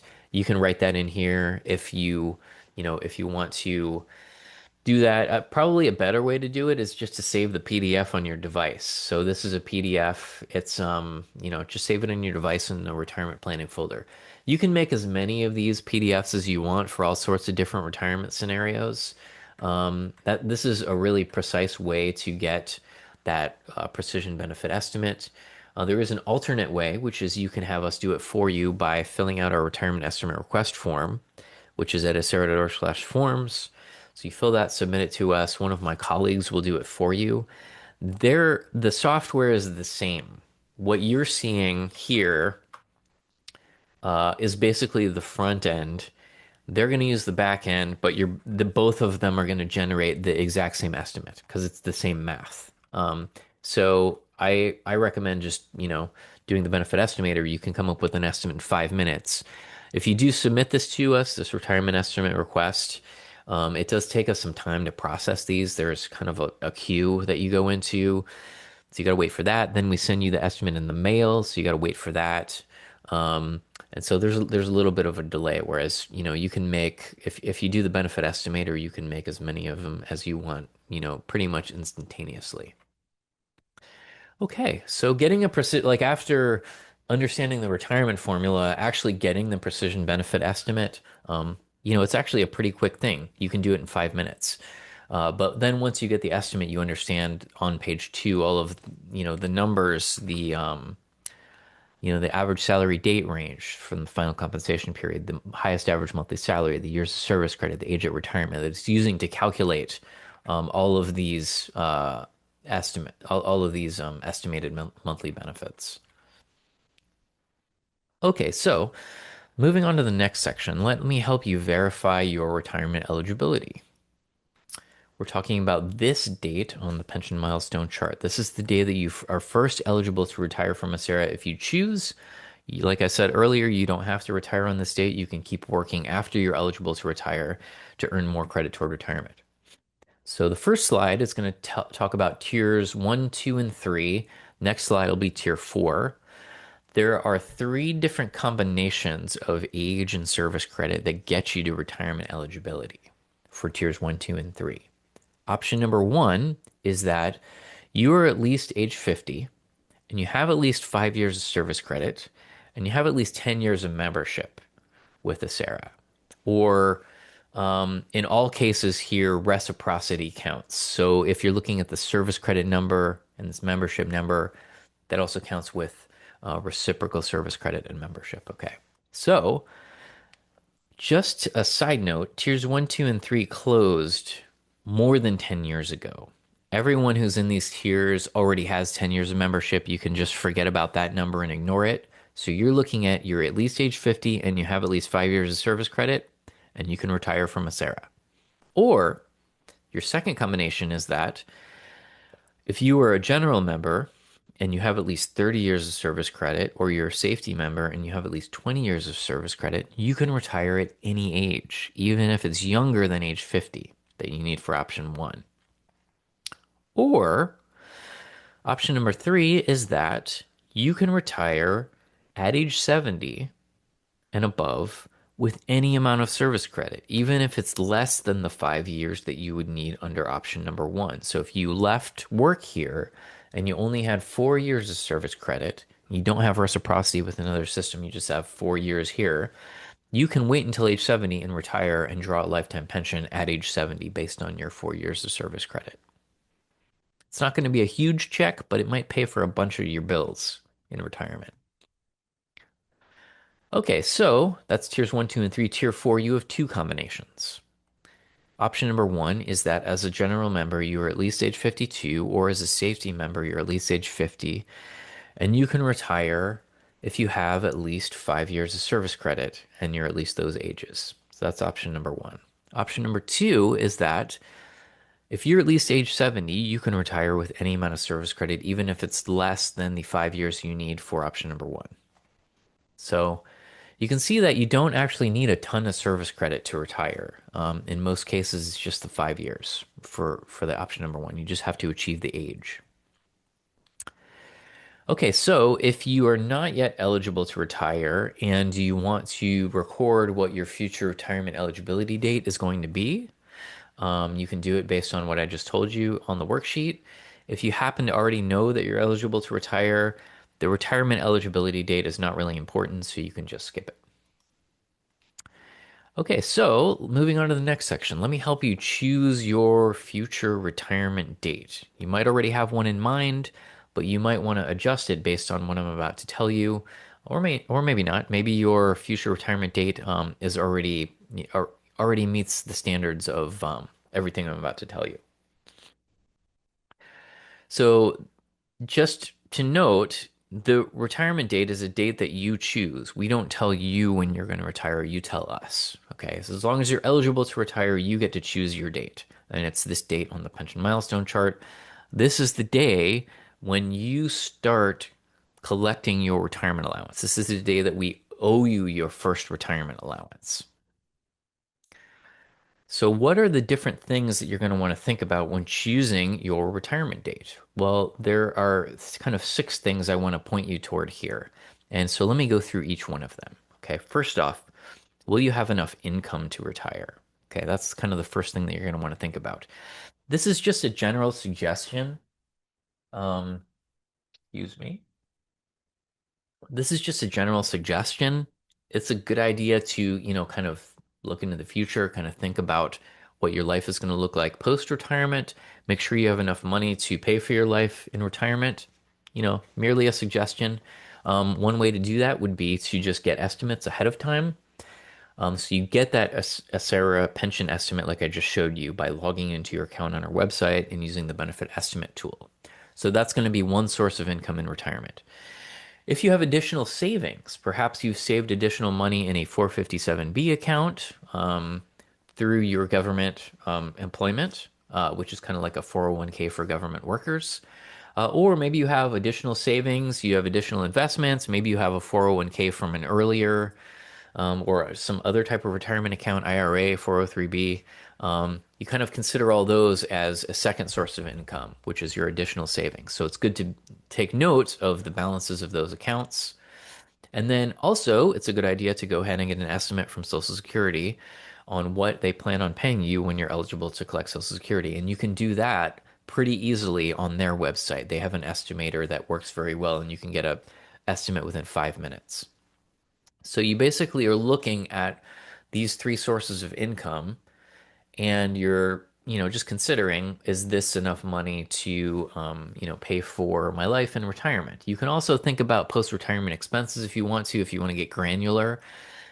A very simple way to do it that retirement planners will suggest is that you look at all of your retirement income, the first three categories, and if it all adds up to 80%, at least 80% of what you were getting paid as when you were working, you're probably going to be able to maintain your standard of living in retirement because the assumption is that your expenses go down a little bit whenever you retire. So you're really only going to need 80% of that. One reason is that you're not going to be paying into Acera anymore, so you don't owe retirement contributions. You're not going to be paying into Social Security anymore. You're probably not going to be spending a lot of money on commuting or work clothes, so your expenses will be a little bit lower. We do have an article out on our website if you do want to, spend a little more time on this. If you go out to acera.org, and you go down to this, you can get to it a few ways. There's a section here on the front page, ready to retire, um, and you can do estimate your retirement income there. Okay, so that's one way to do it. Or under members, you can go down to preparing to retire, and then it's um it's on this page. It's the fourth one down. Okay. Both take you to the same place. And this just walks you through step by step of doing kind of this final estimating your retirement income before you retire, just to get a sense of it. It does give you the link out to log in to get your Sarah pension estimate. It gives you a link to the Social Security estimator. There are some kind of bonus items here that you can go through. Um, so it's just it's a tool out there for you. So that's kind of the first thing to think about. Okay, the second thing to think about when choosing your retirement date are perhaps, if this applies to you, the age factor percentage dates. So I did already kind of cover this quickly at the beginning of the presentation, so I just wanted to revisit this during this discussion. So if you recall, if you have not yet reached the maximum age factor percentage for your tier, that means that as you age with every quarter year, you get higher and higher age factor percentages that will increase your retirement allowance by aging every quarter year. Okay. And like I was saying at the first part of the presentation, the cutoff dates are based for aging those quarter years are based on your birthday. So if, for example, your birthday is January 15th, one quarter after your birthday would be April 15th, two quarters after your birthday would be July 15th, three quarters after your birthday would be October 15th. So as you age each one of these quarter years and past these dates, you get a slightly higher age factor percentage. So if you were thinking about retiring, you have not yet reached the maximum age factor percentage for your tier, and you're thinking about retiring, let's say your birthday was January 15th, and you were thinking about retiring on July 14th, you can kind of see why I would not want you to do that. I would want you to wait one day, work on July 14th, retire on July 15th. And just by waiting that one day, you would get a higher age factor percentage. Your retirement allowance would increase by somewhere between 1% and 1.9% just by waiting that one day. Okay. And the same would be the case for all of these dates. You just make sure that you retire at least on that age factor day or after. Okay. And just as a refresher, you can see the blue box denotes the maximum age factor percentage for your tier at the maximum age. So if you look at the age and you're younger than that, this still applies to you. So you're just going to want to make sure that you don't retire right before one of these age factor percentage increase days. Now, I'm not telling you that you have to, that you in all cases would want to get past the next age factor increase day and retire right after that. If you're thinking about retiring like midway through July 15th and October 15th, let's stick with the January 15th birthday example. Like you were gonna wanting to retire on September 1st, you just go ahead and do that. You've already gotten the age factor increase for the one that you did about 6 weeks ago, which was July 15th. You don't need to work another 6 weeks to get over the next one. So if you're ready to go, you're ready to go. All I'm saying is that if you were going to retire on October 14th or maybe even October 7th or October 1st, maybe you want to think about getting over that next age factor percentage mark, and that would increase your retirement allowance by, like I said, between 1 and 1.9%. Okay, that's one thing to think about. Next consideration to think about when choosing your retirement date is the cost of living adjustment date. So let me explain the cost of living adjustment, and then we'll talk about the date. First off, it is the cost of living adjustment, also known as the COLA. When you retire, is an annual increase that you receive by law. It's a guaranteed benefit, a vested benefit. So you get it every year in retirement, and it's a percentage increase to your retirement allowance. And it's calculated based on the increase in prices in the Bay Area. So if the CPI goes up a certain percentage amount from December to December, let's say 5%, the prices go up, then that becomes the cost of living adjustment that we're looking at. And the cost of living adjustment is paid to everyone who's in retired status on April 1st. So if it's your first upcoming year of collecting the cost of living adjustment, as long as you are in retired status on or before April 1st, so your first day of retirement can be April 1st, and you'll get the cost of living adjustment for that year. You would get the cost of living adjustment for that year. If you retire on April 2nd or beyond, you don't get the cost of living adjustment this year, but you do get next year's cost of living adjustment on April 1st and every year after that. There just has to be a cutoff date for it. Okay. So that's how the April 1st cutoff date works. Now, there is also a max limit on how much cost of living adjustment we can give you. For tiers 1 and 3, it's 3% per year. For tiers 2 and 4, it's 2% per year. Well, in the example I was giving you, I said, well, what happens if prices go up 5% from December to December? When April 1st comes around, the cost of living adjustment, it can't be 5% because we're only allowed to give you 3% or 2%, depending on your tier. So, what happens to the other percentage points? Well, we will bank them for you for use in future years if inflation is less than the maximum. So let's say the next year inflation is 1%. Well, when April 1st comes around, we'll give you the 1%, and then we'll take percentage points out of your COLA bank to get you up to the maximum. The bottom line, that this all happens automatically. You don't really have to think about it. Um, the bottom line there is that if you've already been retired for a few years, or especially for tier 2 and 4 people, if you've at least been retired for 1 year, you tend to have already banked percentage points and you tend to get the maximum cost of living adjustment each and every year because of this COLA banking thing. Because inflation tends to be more than 3% in the United States. Okay, so that's kind of how that works.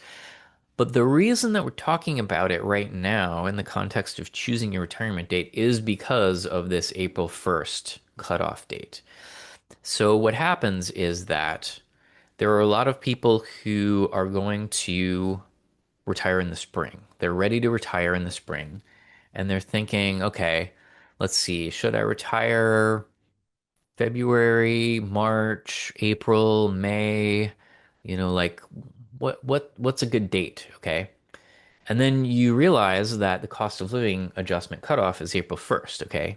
If you were going to retire in April or May, you probably would have made more money if you had retired on April 1st if the cost of living adjustment is at the maximum in a lot of cases. So what happens is people see that coming and they say, okay, well, I'm going to retire before April 1st, so I'll retire in March, which is why March is our biggest retirement month because everyone's retiring to get that instant cost of living adjustment. Also, a lot of people retire on April 1st, but then April 2nd, and for the rest of April, that's probably our least busy retirement month, and probably into May too, because all of the people that would have retired in April and May end up retiring in March. But then what happens is after, you know, 2 months, maybe 3 months, maybe goes by, you earn more service credit in the service credit category. Maybe you pass another age factor percentage date, and those things boost you above what the cost of living adjustment would have been. So then it becomes more advantageous for you to have to retire, in June or July versus having retired on or before April 1st. That's kind of the idea but with the April 1st cutoff date for the cost of living adjustment and choosing your retirement date. Okay. So some of you may be wondering, okay, what happens if I have to choose between the age factor percentage and the cost of living adjustment? Because this can happen if your birthday is situated at a certain point in the year or in the month. This can cause a dilemma. Let's stick with the January 15th birthday example. And this person is general age 54. I'm just saying that to say that they have not yet reached the maximum age factor percentage for their tier. And they are thinking about retiring in the spring. So they're thinking, okay, should I retire on April 15th or perhaps a little after April 15th or April 1st? If I retire on April 15th, I will get the age factor increase because I will have aged a quarter year. So my age factor percentage will go up in the formula and I'll get an increase based on that. But I will miss the cost of living adjustment for that year that I would have gotten had I retired on or before April 1st. Or should I retire on April 1st? I'm going to miss that age factor increase that I would have gotten a little over 2 weeks later by having retired on April 15th or after, but I am going to get the cost of living adjustment on April 1st because I'm in retired status as of April 1st. Which should I choose? Well, you probably already know what the answer is because I already gave you the percentages. But what you do is we post the COLA, what it's going to be, on our website in the first week of February. And if it's the maximum, you're probably going to want to choose the cost of living adjustment because it's going to give you a 2% increase for tiers 2 and 4 or a 3% increase for tiers 1 and 3, which is going to be more than you would have gotten had you chosen the age factor percentage increase, which, like I said, is somewhere between 1% and 1.9%. And the increments are a little different depending on the tier and where exactly you are in the chart. You don't have to take my word for this. I recommend not taking my word for it due to benefit estimates for each scenario. If you're trying to choose between these things. You run one for the scenario where you're choosing the age factor increase. In this example, you would run it for April 15th. The benefit estimator will automatically bake in the age factor increase. So you get your estimate PDF for that. And then you run one for April 1st, and it will not bake in the next age factor increase.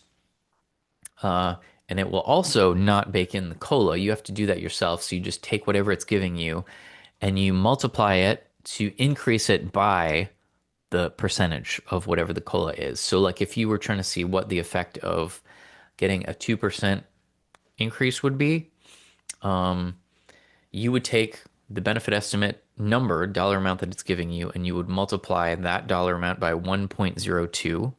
That would give you it with the 2% increase. And then you take that number and you compare the April 15th benefit estimate and you just go with whichever one's bigger. Because we want you to get the maximum retirement allowance that you can get that you've earned. If you are not retiring in the springtime, you're retiring in any other season, you probably just don't even have to worry about the cost of living adjustment date because it doesn't matter.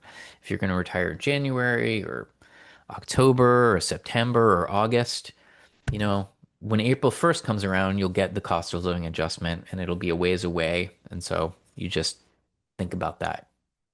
Um, and then just think about the age factor increase dates. If you're already older than the maximum age factor, the maximum age where your age factor percentages have stopped increasing, you don't even worry about that either.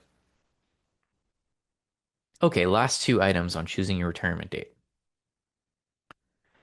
If your plan is to go straight from active work into retirement because you want us to convert your sick leave to service credit on a 2-to-1 basis automatically, you don't need to do anything. You don't need to notify us or anything. We'll do it automatically. The only thing that you need to do is just make sure that your last day on payroll is the day before your first day of retirement. Or another way to think about it is that your first day of retirement is the next day after your last day on payroll. The easiest way to do that is whenever you submit your letter of resignation to your employer, you just say that you're resigning on, whatever the day is. And then when you submit your retirement application to Acera, you should be retiring on the next calendar day. We actually have a tool on our website that makes this easy for you. Whenever you go to retire, and I'm actually going to show you this in a few minutes, but we have this preparing to retire section. This is what we're going to have you go through leading up to retirement. And there's kind of 12 things that we want you to do here. The last is the retirement application. So there's kind of some sub steps here. And this is where the electronic retirement application packet is. We'll point you to all this whenever it's time to retire, okay? But we do have, after you complete the packet electronically, we do have some extra stuff that you're probably going to want to do, which is step six. Do these things after you submit your retirement application, but before your retirement date. One of them is notifying your employer in writing of your employment separation date. There is a letter of resignation template here. It's a Word file, so you just plug in your info, submit it to your employer. And this is the text of it right here. And it does have a spot for, putting in your last day on payroll, and you can even tell them when your first day of retirement is going to be if you want to. And that's how you ensure that these are two consecutive dates, and then that means we can do the sick leave conversion for you. And the reason I'm emphasizing this is because if there's a gap between these of even one day, you just lose all your sick leave. That's your employer's rule. We don't want you to lose all your sick leave. We want you to get that little service credit boost for it. So that's why I like to emphasize that. It's okay if you're on leave. You can be on vacation leave, floating holiday, management leave, whatever. On this last day on payroll, you're still on payroll. You're just on leave. Okay. And then there's kind of a sub note to this same concept. Is that if you're wanting to do this, if you're wanting to go straight from active work into retirement, retire, make sure that the day that you're retiring is a day that you were scheduled to be at work the day before, and it's a non-holiday. Okay, so going back to the calendar, this day that you're saying is your last day on payroll should be a day that you are scheduled to go into work. Even if you're on leave, that's fine, but it should be like a work day for you, a normal work day. And it should not be a regular holiday. So you would not want to retire on the Saturday after the Friday after Thanksgiving because that's a county holiday, and so that'll mess things up. Um, so the reason, where am I at here? So if you work Monday through Friday, for example, your first day of retirement should not be Sunday or Monday because you don't normally work Saturday and Sunday. Okay, see how I'm doing that? And then um, if you don't have a regular schedule, like maybe you work in law enforcement or healthcare, you all tend to, in many cases, not have a regular schedule. So what you might want to pick instead of a retirement date is a retirement week that you are going to retire. And then when it gets closer to the time and you see what the schedule is, that's when you submit your letter of resignation and your retirement application. And you can probably tell your employer ahead of time what week you're going to retire, but it's just that you're waiting to see what the schedule is going to be so that you can make sure that there's no gap between your last day on payroll and your first day of retirement so that we do the sick leave conversion for you. If you're not doing the sick leave conversion, like if you already know you're going to stop working and defer your retirement to a later date, you don't even have to worry about any of that. You just leave work when you need to, retire when you need to. Okay, so those are the things that you're going to want to think about when choosing your retirement date. If none of that changed your mind on your retirement date, you can stick with it. If something changed your mind, you can adjust it a little bit. If you want to, on your retirement planning worksheet, you can plug in, write in what your projected retirement date is, and then now your separation date should be the day before that. So these 2 days should be consecutive. Okay, let's talk about the application process to retire. What does that look like? How do you actually physically retire from Acera? Okay, here's the process. Step one, go through our preparing to retire section. Okay. So it's kind of a step with sub steps. I showed that to you, but here's how to get to it. You can either type in acera.org/prepare up here, that's the shortcut, or you can go under members and go down to preparing to retire, or you can just scroll down under this ready to retire, you can go to prepare to retire here. Okay. And so, yeah, I was just showing this to you a minute ago. This has 12 different posts on it that we would like you to go through, make sure that you understand the information, make sure that you take any actions that need to be taken before. And it's kind of in chronological order. It kind of gives you a suggestion of when you should do them. But if your retirement date is coming up, sooner than that and you didn't start that farther in advance, don't worry. It'll be fine. You've probably already done a lot of this stuff. We already verified your retirement eligibility. I already told you about how vacation pay affects your pension. Um, you're already attending a pre-retirement seminar right now. Okay, so you probably already done some of this, but go through the rest of it, and I will touch on these last 3 points in just a second. So let's go back to the slide. Okay, so that's step one. Go through the preparing to retire section. Step two, set up a ready to retire counseling session in the 3 to 6 month period before your retirement date. So if your retirement is within the next 6 months, it's time to go ahead and submit the request to schedule a ready to retire counseling session, which will be scheduled for the 3 month period before your projected retirement date.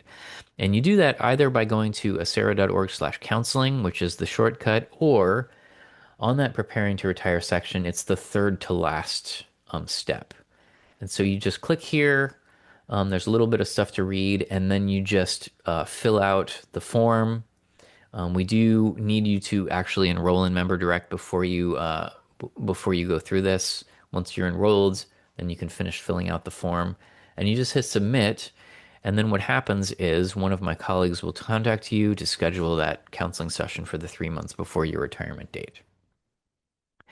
I believe that they will ask you to submit your electronic retirement application before the counseling session so that they can review it before the counseling session and discuss any potential issues with you. Okay.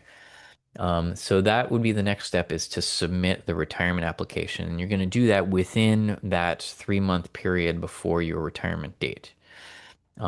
Acera.org/retire is the shortcut to get there. Um, so that will take you to this last step on the preparing to retire page, which is applying to retire. So acera.org/retire. And then you'll see that there are some sub steps in here just to make sure that you've already, done the previous steps. It does walk you through in detail the 5 retirement allowance options. And then step 4, it takes you to your electronic retirement packet. Okay. It gives you some instructions. The main part of the retirement packet is the retirement application. There are also some medical forms here. If you want to enroll in our healthcare plans, there's some other forms and information to review. And you'll note that the forms are all DocuSign. So you just click the link, it'll take you to the DocuSign form. You fill it out completely online. You don't have to get printers or scanners or signatures, ink involved. So you can just do it completely online. And so you do submit that to us. Somebody's asking if I want to retire in August, which month do I notify? Well, you're gonna take your projected retirement date, let's say it's August 15th, and subtract 3 months. So that would be July, June, May. So probably before May 15th, you're going to want to um, submit the ready to retire counseling session form, but you could do it as early as, let me see, April, March, February. You could do it as early as February 15th. If you try to do it before that, my colleagues will probably send you a message saying that you got to wait. Okay, so that's the retirement. You're welcome. So that is where you actually fill out the retirement application. So what is the retirement application going to be comprised of? Well, what are you going to do in that retirement application? You're going to do a few things. You're going to specify a retirement date. That is, you're going to be your first day of retirement. You're going to select one of 5 retirement allowance options. And the options give you it's basically an option for your retirement allowance and an option that gives different death benefits to your beneficiaries. I'll walk you through those in just a few minutes. You're going to nominate a beneficiary or beneficiaries for death benefits. You can consider joining a retiree association on that application. There's 2 retiree associations, and I'll talk about those 2 in just a minute. And then what happens is you click submit, You submit your retirement application to us. Once it's complete, we will take note of it. We will scan it into our system and make note of your retirement date that you have specified. And once your retirement date passes, you are retired. It's going to be amazing. You've earned it. You have spent many years working for the residents of Alameda County, doing your public service, and you've done so much work here and you have earned your retirement. So we're really excited for you. We love transitioning people into retirement because it's our favorite thing to do. So it's going to be amazing. So I'm really looking forward to it for you. Okay, so now that you know when to submit your ready to retire counseling form, all you do is you take your projected retirement date, subtract 6 months, write that date in there. Now, don't stop there. Take that 6 month, uh, subtract 6 months, and go to your calendar, whatever you use. If you use a paper calendar, if you use your calendar on your phone, whatever sends you reminders or gives you reminders, write it in there so you don't forget. Because the counseling appointments do fill up, and if you get in earlier, then it's easier to schedule one that's convenient for you. And the counseling sessions, 99% of them are on Zoom, so you don't have to come down to our office and pay for parking or figure out how to get down there. Um, we'll just do it for you on Zoom. The counselors will share their screen with you. You can see everything that they're doing, and it works really well. We give people the choice. I mean, you can come in person, but 99% of people choose not to these days. Okay, just a quick note about the retiree associations that I mentioned. On the retirement application, there's couple of check boxes, and you can join one of the retiree associations or both. There's two associations of Alameda County retired employees, basically retired employees of all of the employers that are participating employers in ACERA. So if you're an Acera retiree, you can join one or both of these associations. There's two. So there's ACRE, which is Alameda County Retired Employees. They're affiliated with SEIU Local 1021. The dues are a super cheap $3 per month. There's also REAC, which is Retired Employees of Alameda County. They're unaffiliated. The dues are an incredibly affordable $2 per month. If you check the box to join the association, we will take the dues out of your Acera check and send it to them as a courtesy to you. You don't even have to think about it. So you just, that's how you join is just by checking the box. You don't have to decide right now or at the time of retirement. If you do retire without joining and decide later, you can always join later. Um, but they are what these associations do is they advocate for you as retirees. So they come to all of our board and committee meetings. I actually go to all of their board meetings.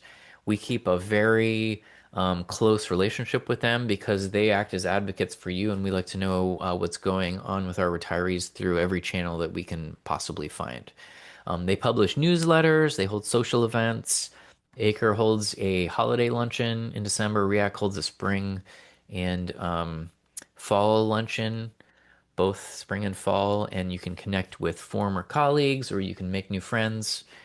So they're really good organizations to join. And you can read more about them at acera.org/retiree-associations. You can expect your first retirement check within the 4 to 6 week period after your last employer paycheck. In 99.9% of cases these days, your first retirement check from Acera will be your final 100% calculated retirement allowance amount because we changed our process many years ago now so that we can start early and we get all the calculations done by the time it's time to pay you. Unless there are some issues with your file, including these examples, and then what we will do is estimate what 80% of your final payment would be, start paying you that until we get the issues resolved, and then we'll get you up to your 100% payment, plus we'll issue you any retro payments for any less than 100% payments we had to make. Okay, so at this point, I am going to walk you through each one of the five retirement allowance options. So I'd like to help you understand what each one of these does, because on your retirement application, you're choosing one of these five, and you cannot change your option later. Like you choose one, retire, and then you decide that's not the one you wanted, you can't change it later. Okay. There is one scenario where if you retire with the normal retirement process, which we call service retirement, but you at the same time are also submitting an application for disability retirement because you're permanently disabled and you can no longer perform your job duties, which is an option for people who become disabled. So that's a I'll talk a little bit more about that later. But if you're waiting, that's a lengthy process. So sometimes people will do the service retirement while they're waiting for the disability retirement. My understanding is that if you are awarded the disability retirement, then you may have the opportunity to choose a different option than you had chosen that from the service retirement. But that would be the only scenario where you can change it. And you would want to definitely work with your disability coordinator on that, just to make sure I'm telling you the right thing. Okay, so back to the options. So you have one opportunity to choose the options. So I want to help you understand these really well. Okay, so we'll start with the unmodified option. And for each one of the options, I'm going to show you a slide that has a whole bunch of text on it. Here's how this works. The top is going to tell you the title of the option. And then there's a table. And the top of the table in the blue bar is going to talk about your retirement allowance as an Acera retiree while you're still living. Okay. The rest of the info at the bottom of the table is going to be information about what we can pay to your beneficiary or beneficiaries after your death. Okay, so that's how each one of these slides is going to work. So we have the unmodified option. This is the first option. This is the option that the vast majority of our retirees select because it pays the maximum retirement allowance of any of the five options to you, the retiree. Now, what happens is you retire, you choose the unmodified option, okay? So then you're retired for hopefully a long while. Okay, then after your death, what this does is it pays to a qualified beneficiary a 60% monthly continuance.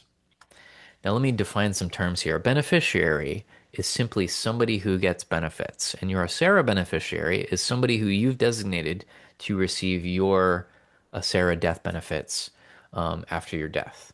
Now, a continuance is simply a continuing payment. So, as an Acera retiree, you get your retirement allowance, that's a monthly payment. A continuance is simply after your death, there is a continuing payment known as a continuance that goes to your beneficiary. Okay, so that's what a continuance is. It's 60% of whatever your retirement allowance was at the time of your death. Okay, and I say was because you got your retirement allowance that we calculate for you at the time that you retire, but you get cost of living increases throughout your retirement. And so whatever your retirement allowance was, including the cost of living increases, they the continuance would be 60% of that. Unless you are awarded a service-connected disability retirement and then the continuance is 100%. Okay, now, who can be a beneficiary?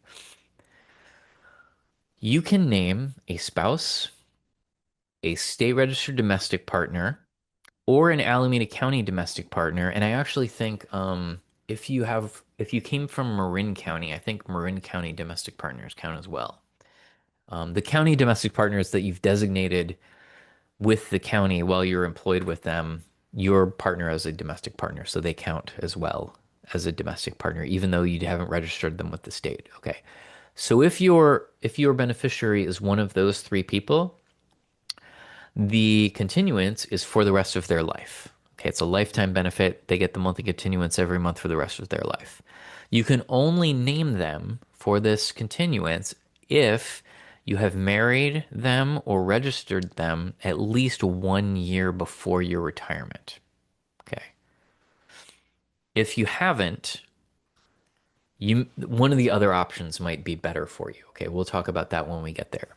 Okay, but for the unmodified option, you have to have married or registered them at least 1 year before retirement for them to qualify for the continuance. Now, if you don't have a spouse or domestic partner, but you have a minor child or minor children, you can name them as your continuance beneficiary, and they will get a monthly payment after your death. However, it is not a lifetime benefit.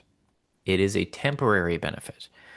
Okay, so if it's temporary, when does it cut off? Well, it will cut off at age 18 unless you're unless the child, once they pass 18, is enrolled as a full-time student in an accredited school, and then it can continue up to age 22, at which point it will end.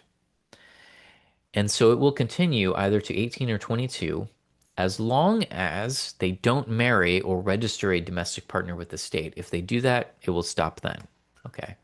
So for the minor children or minor child, it's a temporary benefit. Okay. So what happens if you don't have one of these people to name as a beneficiary, but you still want to select the unmodified option? Can you do it? Absolutely. Many people do that. And the reason, again, that they do it is because it pays the highest retirement allowance. And you can even, if you don't have spouse, domestic partner, or minor children, you can even name a beneficiary. It's just that you can't name a beneficiary for a continuance benefit. You can name them only for a lump sum payment. It's called lump sum because it's paid one time in one lump sum. And what we pay them basically is the balance of your employee contribution account. So if you recall, throughout your working career, you paid employee contributions into Acera, and we kept track of everything that you paid in. And we also kept track of all the interest that we posted because every time the fund earns interest, we will post interest to your employee contribution account. Okay. So we refund all of that back to them after your death, but in some cases, there's not any money left over, or there's less money left over than when you retired. And that's because what we really do is refund them the balance of your account minus any retirement allowance payments that we've already paid. So they'll get all of your employee contributions plus all of your interests minus all of the retirement allowance payments that we have already paid to you as an Acera retiree.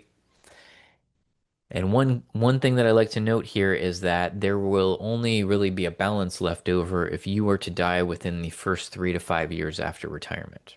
If you die after that first 3 to 5 years, usually what has happened is we've already paid out all of your employee contributions and interest to you, the retiree, and so there's no employee contribution balance left in that account. Now, there are some other amounts that they would receive as a lump sum payment. There's the $1,000 guaranteed lump sum payment. There is also probably a partial month of your retirement allowance that we owe you that we didn't get to pay you yet because you probably died at some point mid-month. There's also, if you enroll in our healthcare plans, you pay those premiums a month in advance, so we would refund those advance premiums to them. And I think there might be one other category that I'm forgetting. Um, so there would be some small lump sum payments left in there that we would pay to your lump sum beneficiary.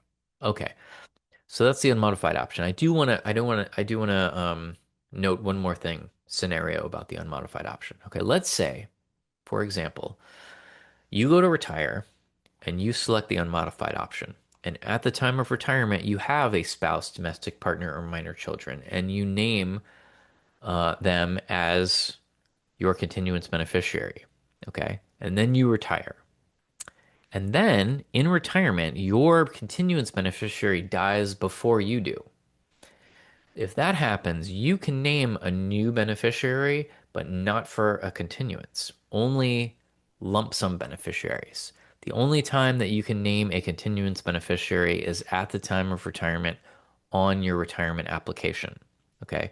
So if your continuance beneficiaries die before you do, you can name a new beneficiary, but only for lump sum payments. And that's the case with all of the options. The only time that you can name continuance beneficiaries is at the time of retirement. Okay, so those are all the ins and outs of the unmodified option.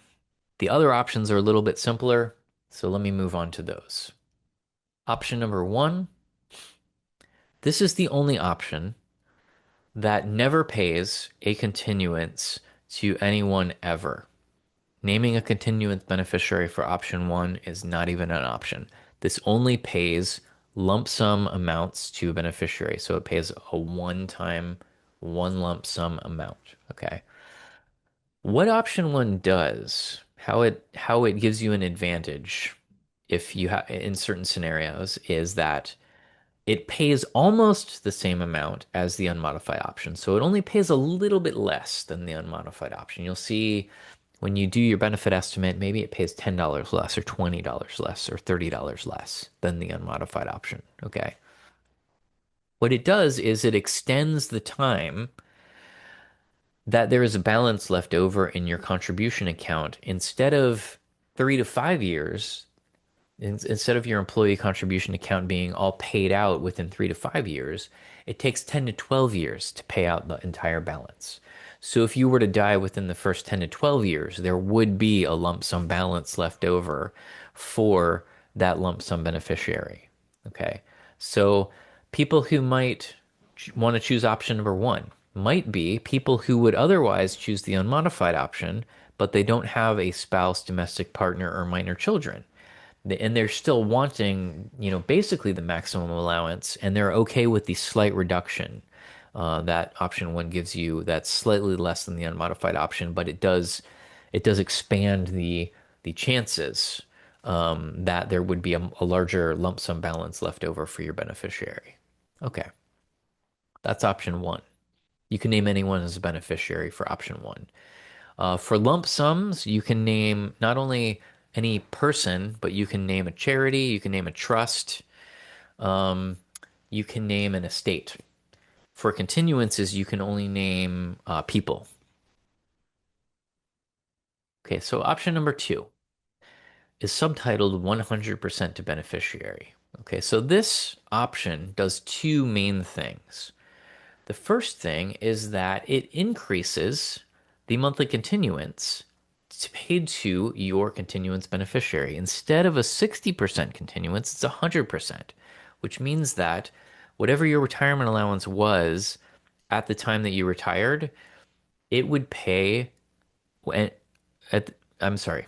Let me start over. Whatever your retirement allowance was at the time of your death, after your death, it would pay 100% of that amount to your continuance beneficiary. And your continuance beneficiary would get cost of living increases for the rest of their life um, on top of that. So it does pay a lifetime continuance in all cases. And the second main thing that option two does is it expands the group of people you can name for a lifetime continuance to anyone. It does not have to be spouse, state registered domestic partner, or Alameda County domestic partner or minor children. It could be an adult child, or it could be a friend, or it could be a nephew, or it could be, I mean, literally any human, any one human. You can only name one person for options two and three. Option four is the one where you're going to be able to name more than one person. Okay. So that's the two main things that it does. Now, there are some caveats here. The first is your retirement allowance while you're a living ACERA retiree. At the time that we calculate your retirement allowance, we're going to figure in your beneficiary's life expectancy and how much we're probably on average, due based on actuarial projections, going to pay them. So we are going to reduce your retirement allowance based on your beneficiary's life expectancy at the time of your retirement and for the rest of your life. The calculation is baked in, the reduction is baked in to your retirement allowance starting at your retirement. And if your beneficiary dies before you do, which probably was not the plan because you're naming them as a continuance beneficiary. We do not recalculate your retirement allowance, so your benefits will not increase. Um, and you can name a new beneficiary again, but only not for a continuance, only for lump sum payments. Okay, in the same way as what I was telling you with the other two options.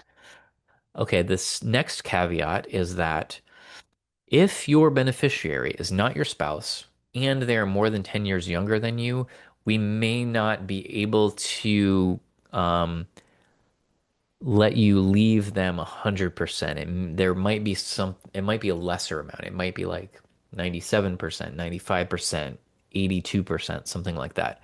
Because the IRS has a rule that has this really arcane calculation about this.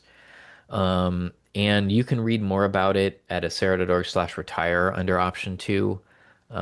It's a very strange calculation. I'm not sure what the intent was, but it's just something that we have to follow.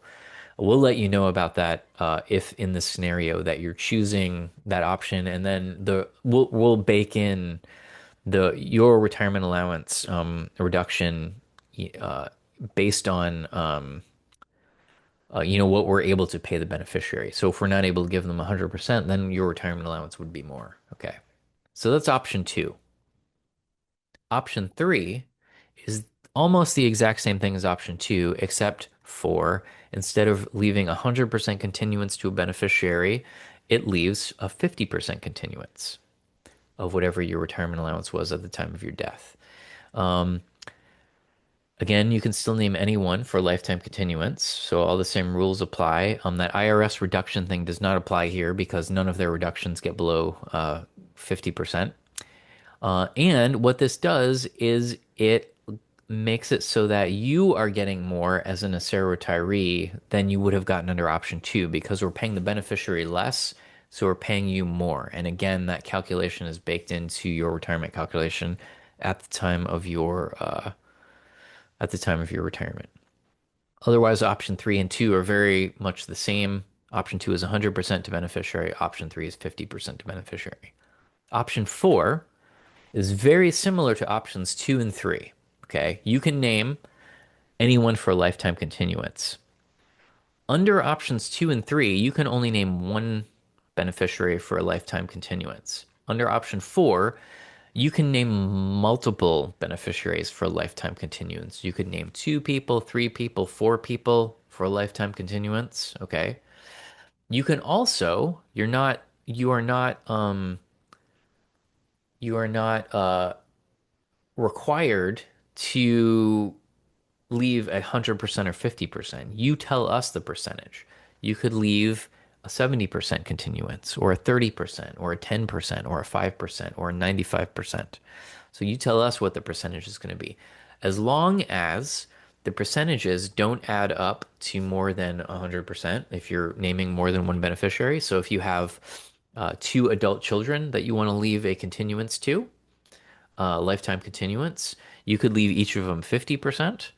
Or when we go to calculate your retirement allowance based on option four, and you're trying to do that, and you look at your retirement allowance projection, and it's not enough to live on, maybe you want to reduce what you would leave them 40%, 30%, 20% each.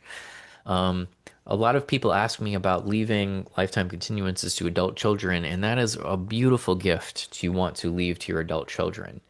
Another really important gift that you can leave to your adult children while you're still alive is your financial solvency for the rest of your life, so they don't have to worry about how you're going to pay for your life while you're still here. So that is another amazing gift. So just make sure that when you're looking at the different amounts that the different options leave, make sure that if you are leaving continuances, lifetime continuances to people based on the options, that it leaves you enough to live on to maintain your standard of living. And it's probably a good idea to have a buffer in there, due to inflation. And then let me see, what else did I want to point out about this? The reduction, if you do name more than one beneficiary, is based on the life expectancy of the youngest beneficiary. And pretty much all the same rules uh, apply to option four as option two. That IRS thing applies here. Um, yeah, I think that's everything about option four. Okay, so now going back to the retirement benefit estimate. Uh, Probably the different options, this is again the retirement benefit estimate you generated in Member Direct. Probably the different options make a little more sense. Okay. You'll note things on the benefit estimate once you generate it that are true of the different details I just told you. You'll note that when you look at your benefit estimate, the unmodified option under the member monthly benefit column is the largest one. So this pays the highest retirement allowance of any of the options. You'll also note that the estimated payment to the beneficiary after your death is 60% of the unmodified option. You'll note that the beneficiary continuance for option one is grayed out because it doesn't pay a continuance ever. And you'll note that option one will be slightly less than the unmodified option. In this example, it looks like it's about $23 less. Um, you'll note option two.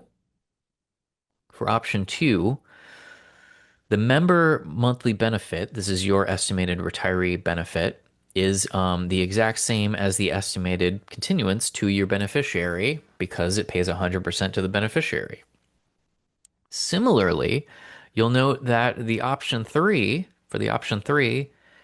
the beneficiary benefit is half of the member monthly benefit. And you'll see that option three pays more than option two because it pays the beneficiary less. So probably the biggest number on the page, I think in every case, is the unmodified, then option one, then option three, then option two. Okay. And then you'll note currently for option four, it does not give you an estimate. We're working on this. My guess is probably in the next 3, 4 months, maybe. We will have relaunched this and upgraded it so that it does give option four estimates. And you'll be able to plug in multiple beneficiaries and select multiple different percentages for them, and it will give you an estimate for all of that. Currently, it does not do that. If you're going to retire in the next few months and you do want an option four estimate, go ahead and talk to your counselor when you do your retirement counseling session. You can ask them ahead of time to run some option four estimates and bring those to the counseling session. Okay, so that is how the five retirement allowance options work. Now it is, let's see, it's 11:45, 44. So we have exactly about 30 minutes left, which is about exactly enough time to talk about the healthcare benefits and other benefits before we move into the 457B talk. So I've been talking a lot about guaranteed benefits, the retirement allowance, the death benefits, the cost of living adjustment. These are guaranteed benefits, okay? Guaranteed by state law.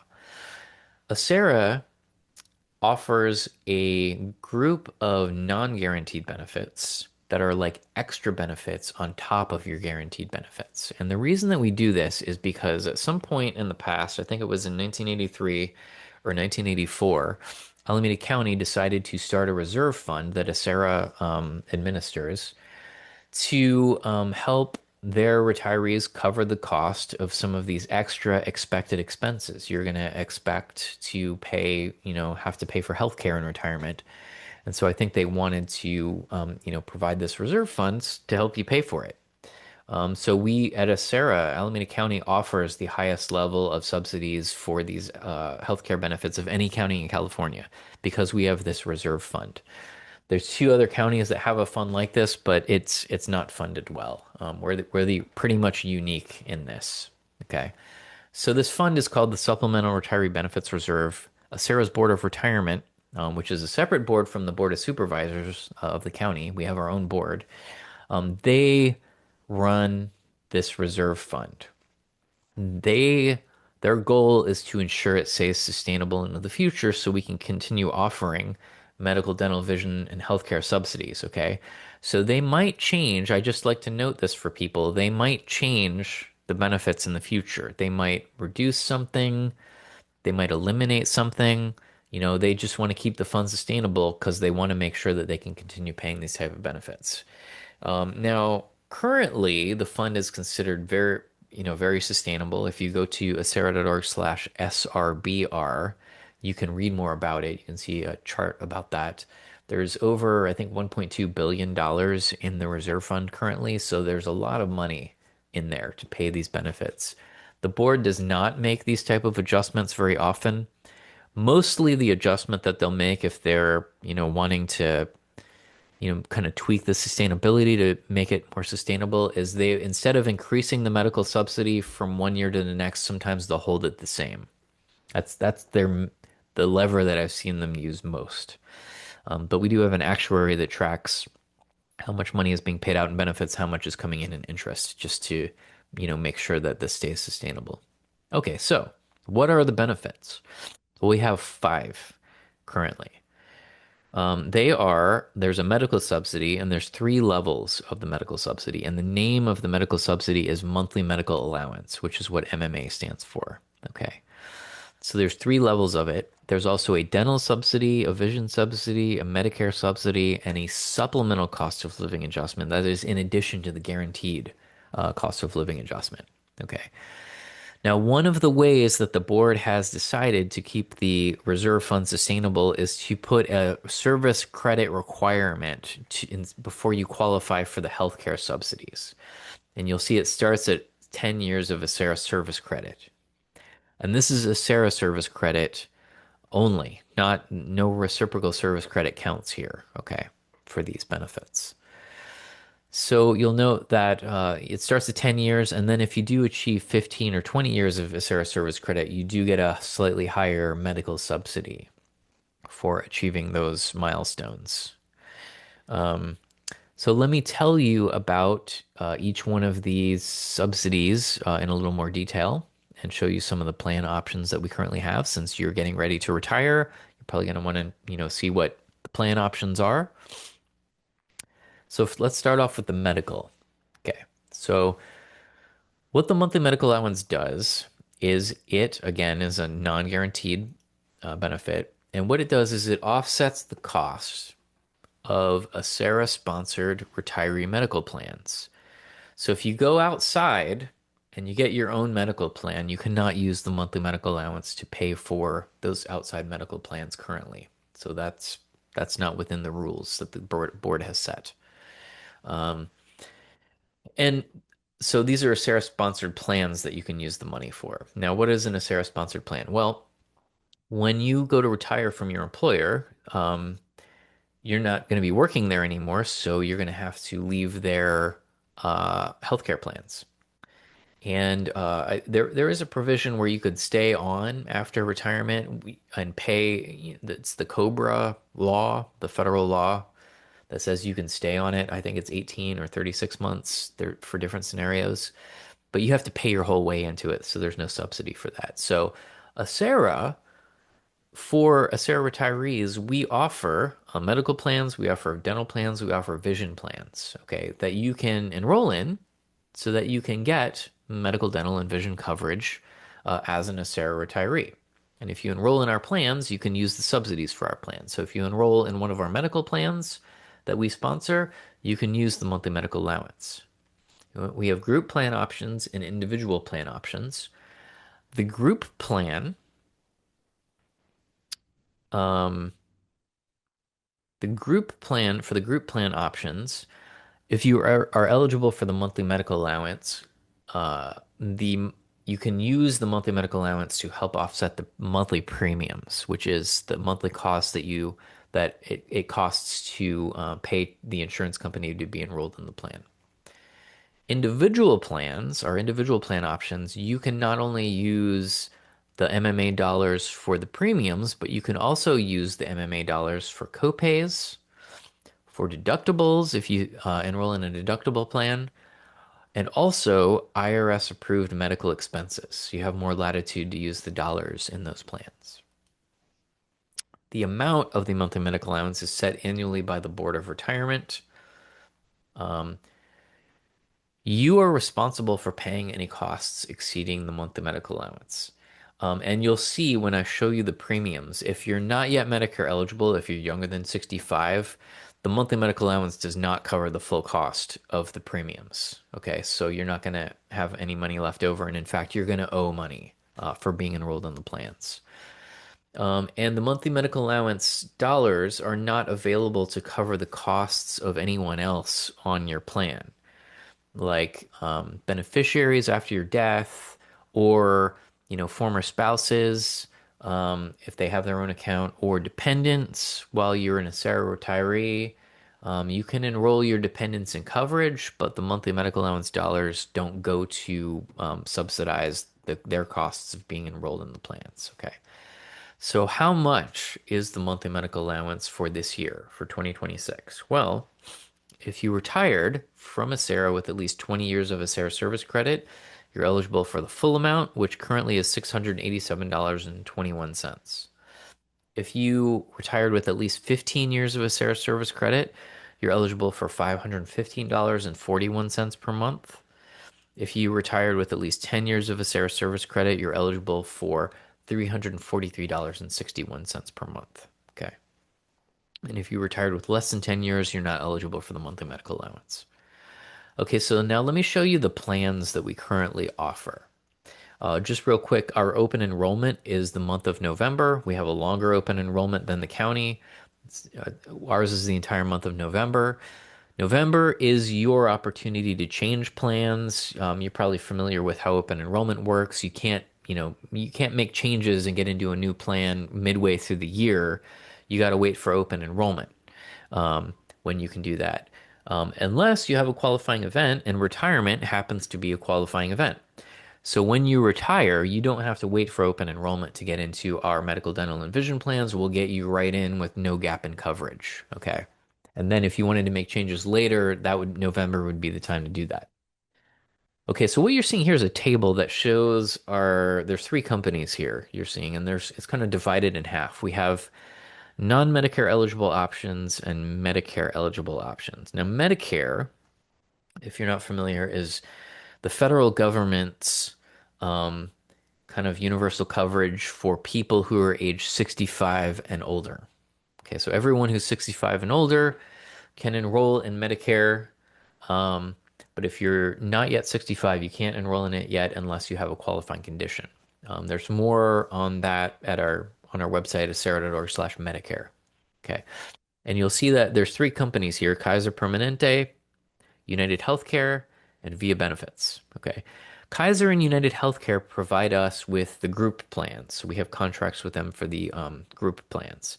Via Benefits provides us with the ability to match our members with individual plans. So what I'm going to tell you, I'm going to show you the group plans first, and then I'm going to talk about the individual plans all together because it's more efficient that way. So first I'll talk about the non-Medicare group plans and then the Medicare group plan. Okay. So for the non-Medicare group plans, oh, and I'm basically just going to show you the premiums. If you want to see what all it covers, you can look in our annual enrollment guide, which is a 36-page booklet that we publish every year. We send it to you in the mail in October, but the PDF version is at acera.org/guide. Okay, so here are the non-Medicare group plans and what the premiums are for 2026. Okay, you have to live in these service areas to enroll in the plan. So they're all in California. It's the San Francisco Bay Area, Sacramento, Fresno, Southern California, and Santa Cruz. Kaiser has Santa Cruz. I don't think United Healthcare does. And you can see that the self premium for Kaiser HMO is $1,133.80. And for the UHC Signature Value HMO, it's $1,840.38. Now, you can see that this is significantly higher than even the maximum amount of the monthly medical allowance, which was 687.21. Okay. So, it covers a percentage, but it, it's about as much as we can do based on, the amount of reserve dollars that we have to spend on this. When you get to Medicare age at 65, it gets a lot cheaper. Okay. And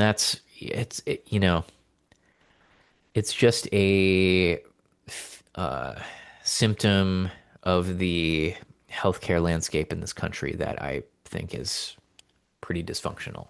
But that's my personal opinion. Okay, so we have these two plans. You can enroll Self Plus One. Here's the premiums. Um, here is the family premiums, and then the copays are $15 per month. Okay. So if you live in those service areas, you have to choose one of these plans. You can not choose the via benefit. Well, let me talk about that in just a minute. Okay. Okay. So if you are eligible for the monthly medical allowance, how is that paid to you, and how are the insurance premiums paid to the insurer? Well, what happens is it goes in and out of your Acera check. So if you enroll in a group plan, group healthcare plan, well, and this is kind of a crude illustration of your Acera pay stub.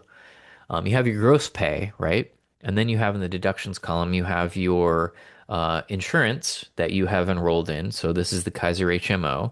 And you see here the monthly premium for enrolling the self, 1,133.80. So that comes out of your check in the deductions column. Then you have the additions column. If you're eligible for the monthly medical allowance, you see this is the 20-year monthly medical allowance. You see 687.21 go back into your check in terms of the subsidy, and then you end up with your net pay. Now, on your real check stub, you'll see other stuff on there. You'll enroll in dental and vision. You'll see those deductions. If you enroll in a one of the retiree associations, you'll see those really inexpensive dues come out. You might, if you have the dental and vision subsidies, you'll see those subsidies come back in, perhaps the Medicare subsidy, which I'll talk about in a minute. You'll also see taxes come out because you're going to owe income taxes on your Acera payments because the way you paid in was on a pre-tax basis, so you're going to owe income taxes on it. We do withhold taxes. You can choose your withholding, so we set all that up for you, based on what your desires are. One thing that I'd like to note is that any of these subsidies that you see show up in the additions column, this is not taxable income. So this does not affect your tax liability. We have this worked out on an accounting basis with the IRS. We have a letter from the IRS. This is not taxable income. Okay. So that's how the monthly medical allowance is paid to you if you're eligible for it. And also, we take this premium out of your check, we send it to the insurer for your convenience, so you don't have to think about it. Okay, so moving on, those are the um, what we call early retiree. If you're not yet Medicare eligible, sometimes you're referred to as an early retiree. And so those are the group plan options for the early retirees. Then we have Medicare retirees. If you are 65 and older and you want to enroll in a group plan through us, your one option is the Kaiser Permanente Senior Advantage Plan. It is a very rich plan, so it has a lot of benefits. And what you do is once you turn 65, you enroll in Medicare through the federal government. So you have to first enroll in at least Medicare Parts A and B. Okay, you also, to enroll in this plan, you need to live in those service areas that I mentioned for Kaiser. Okay, so you live in the service area, you can enroll as long as you first enroll in Medicare. Now you're probably asking, okay, well, what if I'm going through Kaiser, what does Medicare do? Well, what happens is with these type of Medicare plans, these are called Medicare Advantage plans. The federal government, through Medicare, provides the vast majority of the care and the coverage. Okay. And then these Medicare Advantage plans, like the one Kaiser is offering here, gives you a higher level of coverage than Medicare alone. So you don't have to take this. Once you turn 65, you could just take plain old Medicare and you would get a fairly good level of coverage. But then if you sign up for the Kaiser Permanente Senior Advantage plan, you get even more coverage. And you'll see that the premium for just the self is way cheaper than the early retiree plans because the federal government is paying for most of the cost. So you would just pay an additional $398.05, okay? And also, what I've done here on this slide is I've not only shown you different premiums for different, family members that you're enrolling, different situations, but I put in a line here, a row here that is for the 20-year monthly medical allowance. And I've done this to illustrate a point. You have your premium amount here. This is what you owe to the insurer to pay for your coverage. Okay, then you have your subsidy from Acera. to help pay for the cost of that. Okay. And you'll note that in this example, the premium amount and the monthly medical allowance amount are the same. Well, why is that? That is because one of the board's rules is that for the group plans, the monthly medical allowance only pays up to the amount of the premium.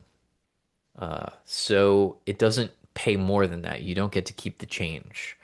Um, so what happens is your monthly medical allowance amount gets limited to the amount of the self premium. So that's why they become the same. But what happens is effectively that you pay zero out of pocket for just yourself. At the 20-year mark, even the 15, if you have at least 15 years of a service credit, that monthly medical allowance pays the full amount also. So if you retire with at least 15 years of a service credit and you live in these service areas and you're Medicare eligible, there's kind of no reason not to enroll either in this plan or one of the individual plans because it doesn't cost you anything and you get a higher level of coverage than Medicare alone. Okay. So let's see here. Somebody's asking, is it true that when you retire, you have free access with 24-hour fitness? That you're probably referring to OnePass, which is a program, a feature of the Kaiser Permanente plan. So let me see here. If you go to acera.org/OnePass, you can read about the details of that. Yep, 24-hour fitness is one of the gyms. So there are, you basically get a free gym membership. There's 26,000 gyms that you can pick from across the country. Within the Bay Area alone, probably there's 170 gyms within 20 miles of Oakland. So you can click on there, you can search their database, you can find the gym. There's more than just this. These are kind of some of the big names in there. And so, yes, you get a free gym membership if you enroll in the Kaiser Permanente Senior Advantage Plan. There are, if you, okay, so that's actually a good segue into the Via Benefits individual plans. Now, if you enroll in one of these individual plans, it would be dependent on which carrier you go with. Some of the carriers, you can find United Healthcare plans. They have something called, I think, Silver Sneakers that they do with their Medicare population. And so I think they offer free gym memberships as well. Um, so that it would depend on the carrier. Okay, so it's a good segue into what Via Benefits is. So I like to start off with who can enroll in an individual plan through Via Benefits because it's a good starting point. Okay, first off, if you're not yet Medicare eligible, you can enroll in a Via Benefits individual plan if you live in the US but outside the Acera group plan service area. So essentially, if you live in those group plan service areas, currently the rules are that you have to choose one of the group plans. You can't pick an individual plan. So if you live in Sacramento, that's in the group plan service area. So you got to choose Kaiser United Healthcare. Now, if you move up to Redding or you move over to Nevada, that's outside the service area. Then you can choose an individual plan through Via Benefits. If you're Medicare eligible, 65 and older, all you need to do is live in the US. We don't care about the service area thing for that. And all you need to do is first enroll in Medicare. Okay. And there's more instructions on enrolling in Medicare at acera.org/Medicare. Okay. So, um, and somebody's asking about United Healthcare. Yes, you can find United Healthcare plans in Via Benefits. They do offer United Healthcare plans. What is Via Benefits? They are basically a massive insurance broker. They call themselves a private health insurance exchange. They contract with 100 plus insurance carriers. They offer thousands of plans. And what they do is they facilitate connecting you with the plan that is right for you. Okay, there's plans all over the United States, um, and you can use their website and filter down different plans based on what you need, or you can call them, and they're very effective on the telephone at filtering the plans down for you because they're all certified. They're all non-commissioned, so they're not biased and they filter all the plans down to what's right for you. So basically what you tell them or what you tell the website is where you live or where you're going to live, how much money you want to spend, how much coverage you want to have, um, whether you want to have a deductible plan or not. You can even get as granular as what prescription drugs you need, what doctors you want to visit. If you want to make sure the doctors that you visit are inside, take your plan, you can, especially if you talk to them on the phone, they will walk you through that. And then the monthly premiums depend on the plan. So there's 1,000, or more plans. So it all depends on which plan you select, and what the level of coverage is that you select. And the benefits also depend on the plan. So they have a bunch of options where there's a deductible. They have a bunch of options where there's no deductible. So you can find the plan that's right for you. And if you are eligible for the monthly medical allowance, you can use those dollars to pay for not only the premiums but also deductibles if you enroll in a deductible plan, also copays and IRS approved medical expenses. Okay. So that's kind of the rundown on Via Benefits. Somebody's asking if I'm traveling outside the US, does the Kaiser Permanente Senior Advantage Plan cover emergency services or hospitalization? Yes, it does. So if you're traveling, it does cover emergency services, absolutely. Um, and basically, the standard for being enrolled in that plan, perhaps these individual plans, I'm not sure what the rules are, but definitely the Kaiser plan is that you have to just live in the service area for at least 6 months out of the year. Now, if you're spending a lot of time outside the US, I don't think you can go to like preventative appointments outside the US, but for emergency services, you can.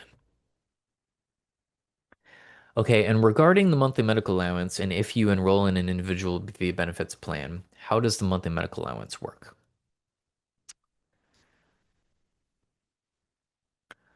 So we don't put it in your Sarah check, and we also don't take your insurance premium out of your check because there's too many different insurers to keep track of all that.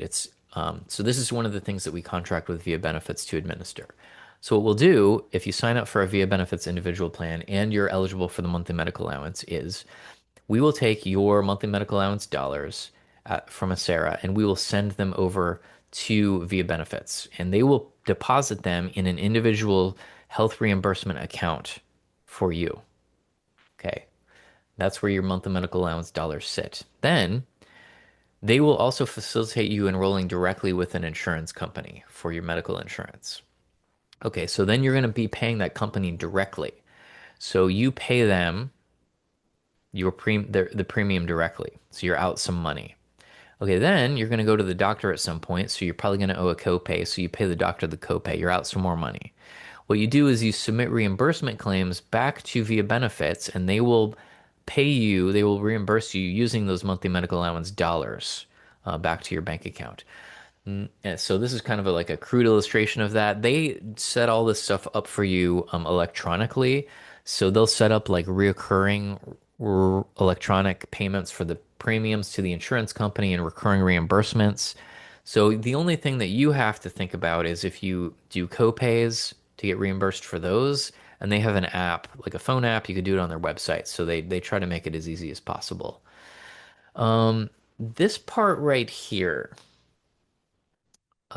This is a slide that is showing if you're in a Via Benefits Medicare plan, individual plan that is a Medicare plan, so you're Medicare eligible and you choose an individual plan.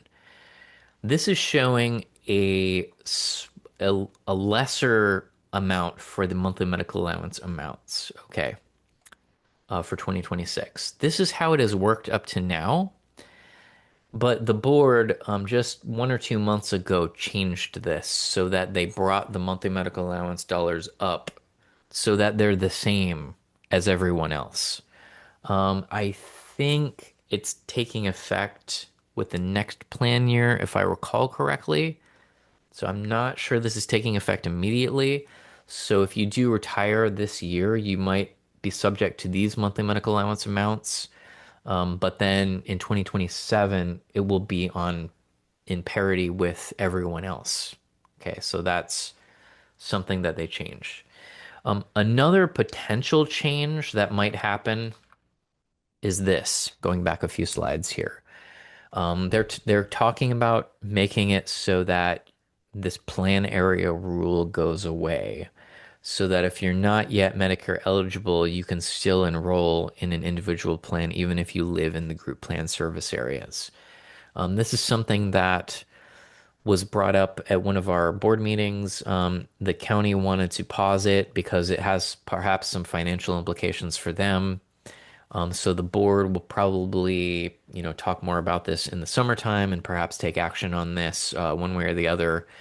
Um, and so it's possible that for the 2027 plan year, you may be able to enroll in individual plans um, if you're not yet Medicare eligible, um, no matter where you live in the US. But we'll have more on that later. We'll publish news on our website about that. Okay, so somebody's asking, do the dollars build up or stop when a certain amount is accrued in your account? The dollars do not transfer from year to year. Okay, so they don't build up over the years. So each year's worth of monthly medical allowance dollars in via benefits is transferred to your account HRA at the beginning of the year. And then for the rest of the year is where you are able to get reimbursed. Um, there is a cutoff for getting reimbursements for the previous year. I believe it's March 31st of the following year that you have to submit reimbursement claims. And all of the previous dollars then, can only be used for the previous year.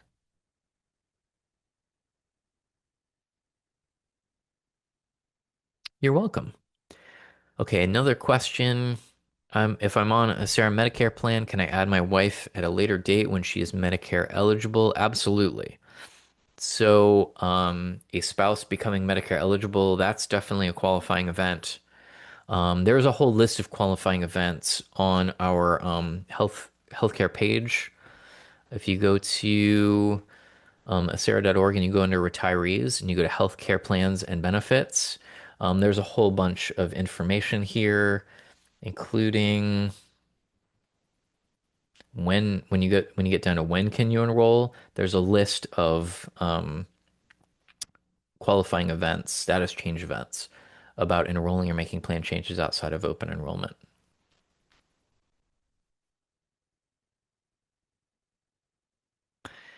Okay, so we're running a little over time, so I'm gonna kind of go through the dental, vision, Medicare, supplemental COLA a little bit faster, so we can get to the 457B discussion. Um, so here's how the dental coverage works. Okay, if you retire from Acera with at least 10 years of Acera service credit, or a service-connected disability retirement, you have to enroll in one of our two dental plans, but it costs you zero for yourself.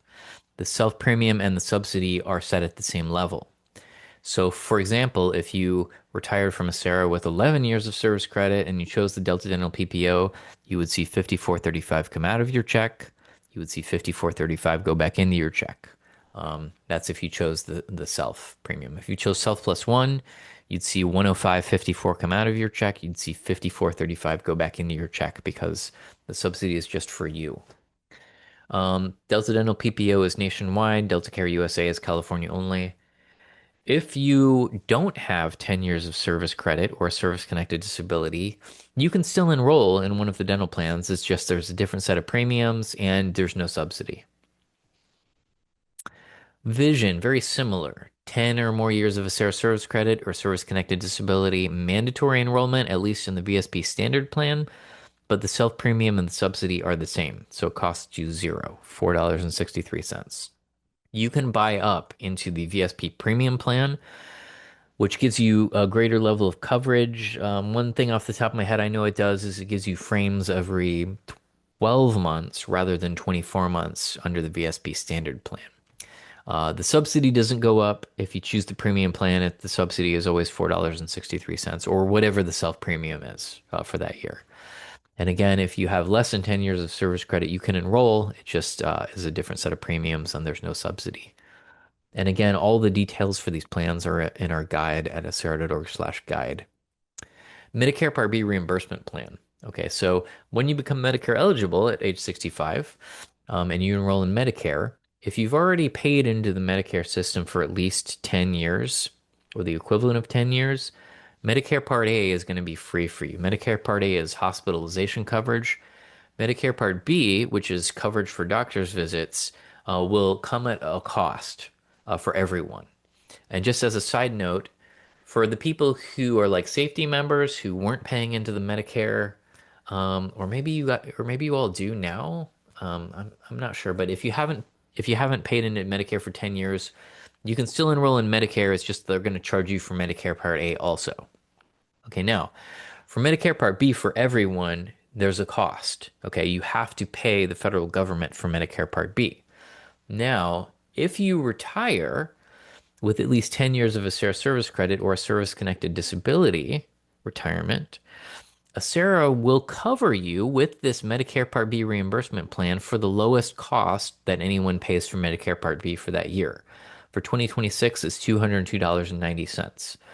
So if you have at least the 10 years of the ACERA service credit or the service-connected disability, all you need to do is enroll in Medicare, submit the form one time to enroll in this, and you will see 202.90 start showing up in your ACERA retirement check. Okay, and you will owe that money. You will owe 202.90 to the federal government every month for the cost of being enrolled in Medicare Part B. Okay, some people who have higher incomes do have what's called an IRMA, which is an income-related monthly adjustment amount, which is an increase above, they have to pay a little more than $202.90 to the government for being enrolled in Medicare Part B. If you enroll in a via benefits individual plan, Medicare plan, you're eligible for the monthly medical allowance, you can use those dollars to help pay for the cost of that IRMA as well. One thing that I like to remind people is we don't pay this retroactively, so you need to remember to enroll in it or you're leaving money on the table. We will remind you in retirement when you turn 65, we'll send you a letter and we'll give you the link to go to acera.org/Medicare to walk through all of the Medicare info. If you're already retiring older than 65 or at 65, you should just go ahead and do that on your own. You don't need to enroll in Medicare while you're still working. But once you retire, you should think about enrolling in Medicare if you're already 65, because if you don't enroll in a timely manner, there is a premium penalty. So all you need to do is under healthcare and benefits, you scroll down to the bottom, and then we have our Medicare and ACERA page, or the easiest way I think to do it is just to go to acera.org/Medicare, and it gets all the other stuff out of the way. We have a step-by-step guide to how ACERA and Medicare work together. So there's 6 steps here, and there's some, a lot of information in there with each one that you can pop open.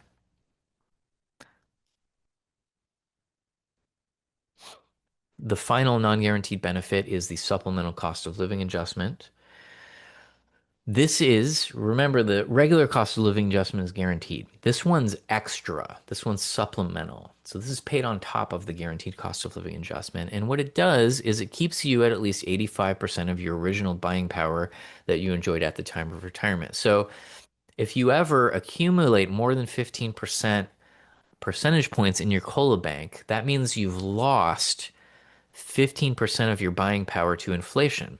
At that point, the supplemental COLA kicks in and it keeps you at 85% of your original buying power in retirement. So you can never in your ACERA retirement bring in less than whatever 85% of your original buying power was in terms of your ACERA pension payment. This is a very powerful benefit. When we survey our members periodically to have them rate the benefits, because our board likes to keep track of that. They always rate this one second after the medical plan, because it's super important, especially for tier 2 people, because you tend to lose a lot of ground to inflation. So this keeps you from losing all of that ground to inflation. Okay, the last thing I want to talk about, understanding some life events. There's 2 slides on this. The first one is about working after retirement. If you want to work after you retire, and you're going to go work for anyone but our 6 participating employers, we don't care. We're gonna pay you your lifetime retirement allowance every month for the rest of your life, and you can go work wherever else you want. Okay, now if you're gonna come back to work for one of our six participating employers, you have two options. Option number one is that you can continue your retirement payments. You essentially stay in a Sarah retiree. We keep paying you your retirement payments. You don't earn a second retirement. You don't earn any additional credit toward retirement by working for a Sarah's employer. There's restrictions on it. There's a waiting period. You can pretty much only work half time. Your second option is to pause your retirement payments. This is a brand new option that we introduced sometime in the last 2 years because the county actually passed the code section that allows us to do this. So you can pause your retirement payments from Acera, and essentially you go back to work for one of our employers, you earn a second retirement. You earn additional credit toward retirement. You can retire from the second retirement anytime you want. At the second retirement, we'll restart your first retirement and we'll add on the second retirement, and you'll get all the COLAs you would have gotten had you not, come back to work. There's more info on that at acera.org/working. So those are your options. There are some life events that I like to point out. They don't apply to everyone, so I don't really take a deep dive into them, but we do have info on the website that you're going to want to check out if one of these applies to you or may apply to you in the future. Okay. So we have deferring your retirement. So I kind of mentioned this before. This is where you stop working at your employer, but you don't retire immediately. You defer your retirement to a later date. If you are going to defer your retirement, please read our deferred retirement page prior to doing that because there's some things that you're going to want to know regarding your benefits about being a deferred member. Okay, death benefits before retirement. I talked a lot about the death benefits that come with the 5 retirement allowance options that your beneficiaries would receive when you die after retirement. Like 99%, 99.9% of our members do. But occasionally, members will die before they are able to retire. If that's the case, we do offer death benefits to the beneficiaries of our members. You can read more about that on our death benefits page at acera.org/death.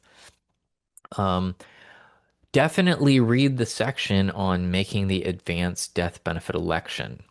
If you are an active member, I don't care how far off your retirement is, whether it's 2 weeks away or 2 months away or 2 days away, every active member should make the advanced death benefit election. There's no downside to it. You should read about it here. And you can make the election form as acera.org/BEN. That's the shortcut. Okay, so divorce or domestic partnership dissolution. I did mention this at one point when we were talking about service credit and redepositing, but California is a community property state. The credit that you earn toward retirement here while you're married or in a state registered domestic partnership is community property that can be divided. As part of what will be divided among the ex-spouses during the divorce or domestic partnership dissolution. So if that, perhaps is in the cards for you in the future, you may want to go ahead and read the information that we have for you on our website about that at acera.org/divorce. Disability retirement. I mentioned this briefly. If you ever become permanently disabled and you can no longer perform your job duties, you can apply for disability retirement. It's a kind of a separate track from the service retirement. You can go ahead and do the service retirement while you're waiting for the disability retirement. Sometimes they can take a year to go through. There's a lot of steps. There's a whole outline of the steps. We have a form that you can go through that will tell you whether you should proceed with the disability retirement or not. And that's all at acera.org/disability. And then finally, relocating after retirement, please fill out our address change form whenever you relocate. It's pretty easy to do. It's a DocuSign form, and that allows us to keep sending you official correspondence, especially our annual report, and most importantly, our open enrollment packet that we send every October that tells you what the changes are to our plans each year. We are always here to answer your questions. You can email us at acera.org/contact. That will actually filter you into Member Direct because We are mandating that people email us securely inside the Member Direct portal these days. And it just keeps your financial information secure. You can call us at any time, 510-628-3000. Anytime during business hours, of course. We're not working after 5, but we'll be here up until whatever what is our phone hours? It looks like 9 a.m. to 4:30 uh, uh, on business days. So we're here for you. Okay. So whenever you have questions, call us, every day if you need to. If you have questions, we're here to answer your questions. On behalf of Sarah's Board of Retirement and Sarah staff, we wish you a beautiful retirement. So you earned it. Thanks for doing your public service for the residents of Alameda County, and we hope you enjoy your retirement because you're an amazing public servant and you deserve it. So thank you so much. Okay, so at this point, oh, thank you. You're welcome. At this point, I'm going to turn it over. I'm going to welcome our um, 457B presenter, Gene Hilliard. Gene, are you there? I am here. How are you, Mike? Doing well. How are you? Good, good. So, just to introduce Gene, Gene has been hired by Alameda County for many, many years to do this financial education on the 457B plan. Now, the 457B plan is not part of Acera, it's a separate thing, but it is a type of retirement account that you all have access to as government workers. It's kind of like a 401k, but for the government sector. Um, if you have already started one, you're probably going to want to stick around and hear Gene's presentation because he's going to talk about all you need to know about disbursements when you retire, getting your money that you have reserved in the 457B plan. If you haven't started one yet, he'll tell you about catch-up payments that you can make leading up to retirement to squirrel away a little more money, so that you have a little bit more to retire on when the time comes. And I've eaten 15 minutes of your time. Don't worry Sorry about about that. But so this will probably go until about 1. We'll hang around after that as long as you want to answer any additional questions that we don't get to. Okay, take it away, Gene. All right, you got it. You got it. Well, good afternoon, everyone. Again, my name is Gene Hilliard, Vice President, Financial Advisor of Emerge Financial Group. As Mike had mentioned, we were hired roughly 16, 17 years ago by, at the time, Prudential, now Empower. We're hired by Empower and by the county to provide retirement planning education and also provide retirement planning investment guidance with respect to your deferred comp. Okay. A little bit about my background. I'm a licensed broker for roughly 23 years, helping clients create wealth, maintain that wealth throughout their lifetime of kids and grandkids. And I'm also honored that I'm a retirement counselor. And my goal as a retirement counselor is to help each and every one of you maintain your current lifestyle in retirement. What exactly does that mean? Well, typically financial planners, retirement counselors, they tell you, you'll need roughly 80% of your pre-retirement income in retirement. And oftentimes that's the case, but I'm big on let's shoot for 100% of your salary, and if we need to settle for 90, settle for 80, settle for 70, then so be it. But the best way to pretty much make that happen is you got to start early. Start as soon as you can, sacrifice, make it happen so you can live a comfortable retirement. Today, we're going to really talk about your retirement journey, right? What you should expect at various ages, right? Plan toward a better retirement by knowing what to expect along the way. And we want to gear you guys up for a greater retirement planning or a retirement future, so to speak. Okay. So I'm going to spend, like I mentioned, I'm going to spend roughly 30 minutes going through these different steps or things you should think about at various ages. And we'll answer some questions as we move along. So retirement mile markers, right? I mentioned what should you be thinking about at age 50 or age 59 and a half, 60, et cetera. So they're retirement mile markers. And within those markers, what you should focus on is conducting a situation analysis You should be thinking about retirement income. Where is your income going to come from? You want to be thinking about Social Security, collected at 62, 66, 67, age 70. You want to think about health insurance, estate planning, your drawdown strategy. How much should you withdraw from your account each year in order to ensure you don't run out of money? And then lastly, your RMD, that required minimum distribution age. That has kind of changed over time. It used to be 70 and a half. Now it is 73. And over time, I think that RMD age is going to increase even more. All right, so let's talk about what is a situation analysis. Okay. And I encourage each and every one of you kind of write this information down. What sort of information should you be thinking about when you're conducting a current situation analysis? You want to write down what is your retirement savings to date, right? How much do you have in deferred comp? How much do you have in your 403Bs, 401Ks, IRAs, any money that is earmarked for retirement? You want to write that information down. You also want to project what your Social Security benefits will be. Log on to SSA.gov, create a user ID and password, write down how much you should anticipate at age 62, at age 66 or 67, and age 70. Any available assets, maybe that are outside of deferred comp or 403Bs that are earmarked for retirement, write that information down. What are your current expenses? Create an Excel spreadsheet of your current expenses. How much is going out the door each and every day and each and every month currently? You also want to project what are your future expenses, right? Will the house be paid off? Will Johnny move out of the basement and into his own apartment at some point down the line? That may save you water bills, save you in food, etc.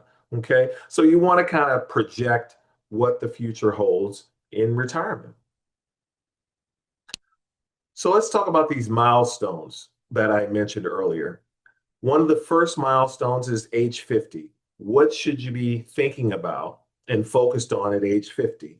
You really want to kind of do an analysis to see if you are contributing enough to retire at whatever age you're expecting. If you believe you want to retire at 57 or 60, 65, is the amount of money you're contributing going to make that happen for you? The other age you want to stop and pause for a moment is age 59 and a half. That is the age in which you can start withdrawing retirement assets. Assuming you've left county service, you can withdraw retirement assets without a penalty, right? Now, to be clear, if you're invested in deferred comp, which is a 457B plan, there's no such thing as under 59 and a half penalties. So that does not apply. However, if you've rolled money in from a 403B, a 401K, etc., then those penalties may apply. And I would encourage you, even though you may have access to this money, don't start withdrawing it just because you can, because this is money that's going to need to sustain yourselves in retirement. Age 62 is the earliest in which you can collect Social Security, so you want to kind of keep that in mind. 65 is when you can sign up for Medicare, as Mike had mentioned earlier. 66 or 67, depending on your birth date, is when you can collect full Social Security. Age 70 is the oldest you can begin collecting Social Security to get the maximum benefit. And then there's 73. This is when you are required, assuming again that you've separated from service from the county, you're required to start taking that what is called the required minimum distribution. Okay, so let's say hypothetically someone on this call, maybe you're a sheriff deputy and you're under 50 years of age. What should you be thinking about? Well, you want to continue making contributions to your deferred comp. You also want to kind of be thinking about, well, is it possible for me to retire in my early 50s? What do I need to do to make that happen? You also want to review your asset allocation. The way in which your money is being invested going to help you accomplish your goals. Maybe you have too much concentrated in a certain asset class, like international investments, that may not be appropriate for your situation. So you want to review your asset allocation, right? Review your retirement strategy. You want to start thinking about estate planning. Is a trust appropriate? Wills, right? I believe the county offers during open enrollment where you can sign up for Met Legal or MetLife Legal. So I would encourage that. You can hire an estate planning attorney at a certain cost or a minimum cost to possibly create an estate plan for you. And I believe if someone's on this phone call that's from First Five, I believe MetLife Legal is not available to you. However, I believe it's called Rocket Lawyer. Nevertheless, take advantage during open enrollment, sign up for one of those two programs, and hire an estate planning attorney if it's appropriate for your situation. So, what should a person be thinking about when they're 50 plus? Maxing out, catching up, estate planning applies to you as well, and beneficiaries. And I'm going to go into a little bit of detail in terms of what are the IRS limits.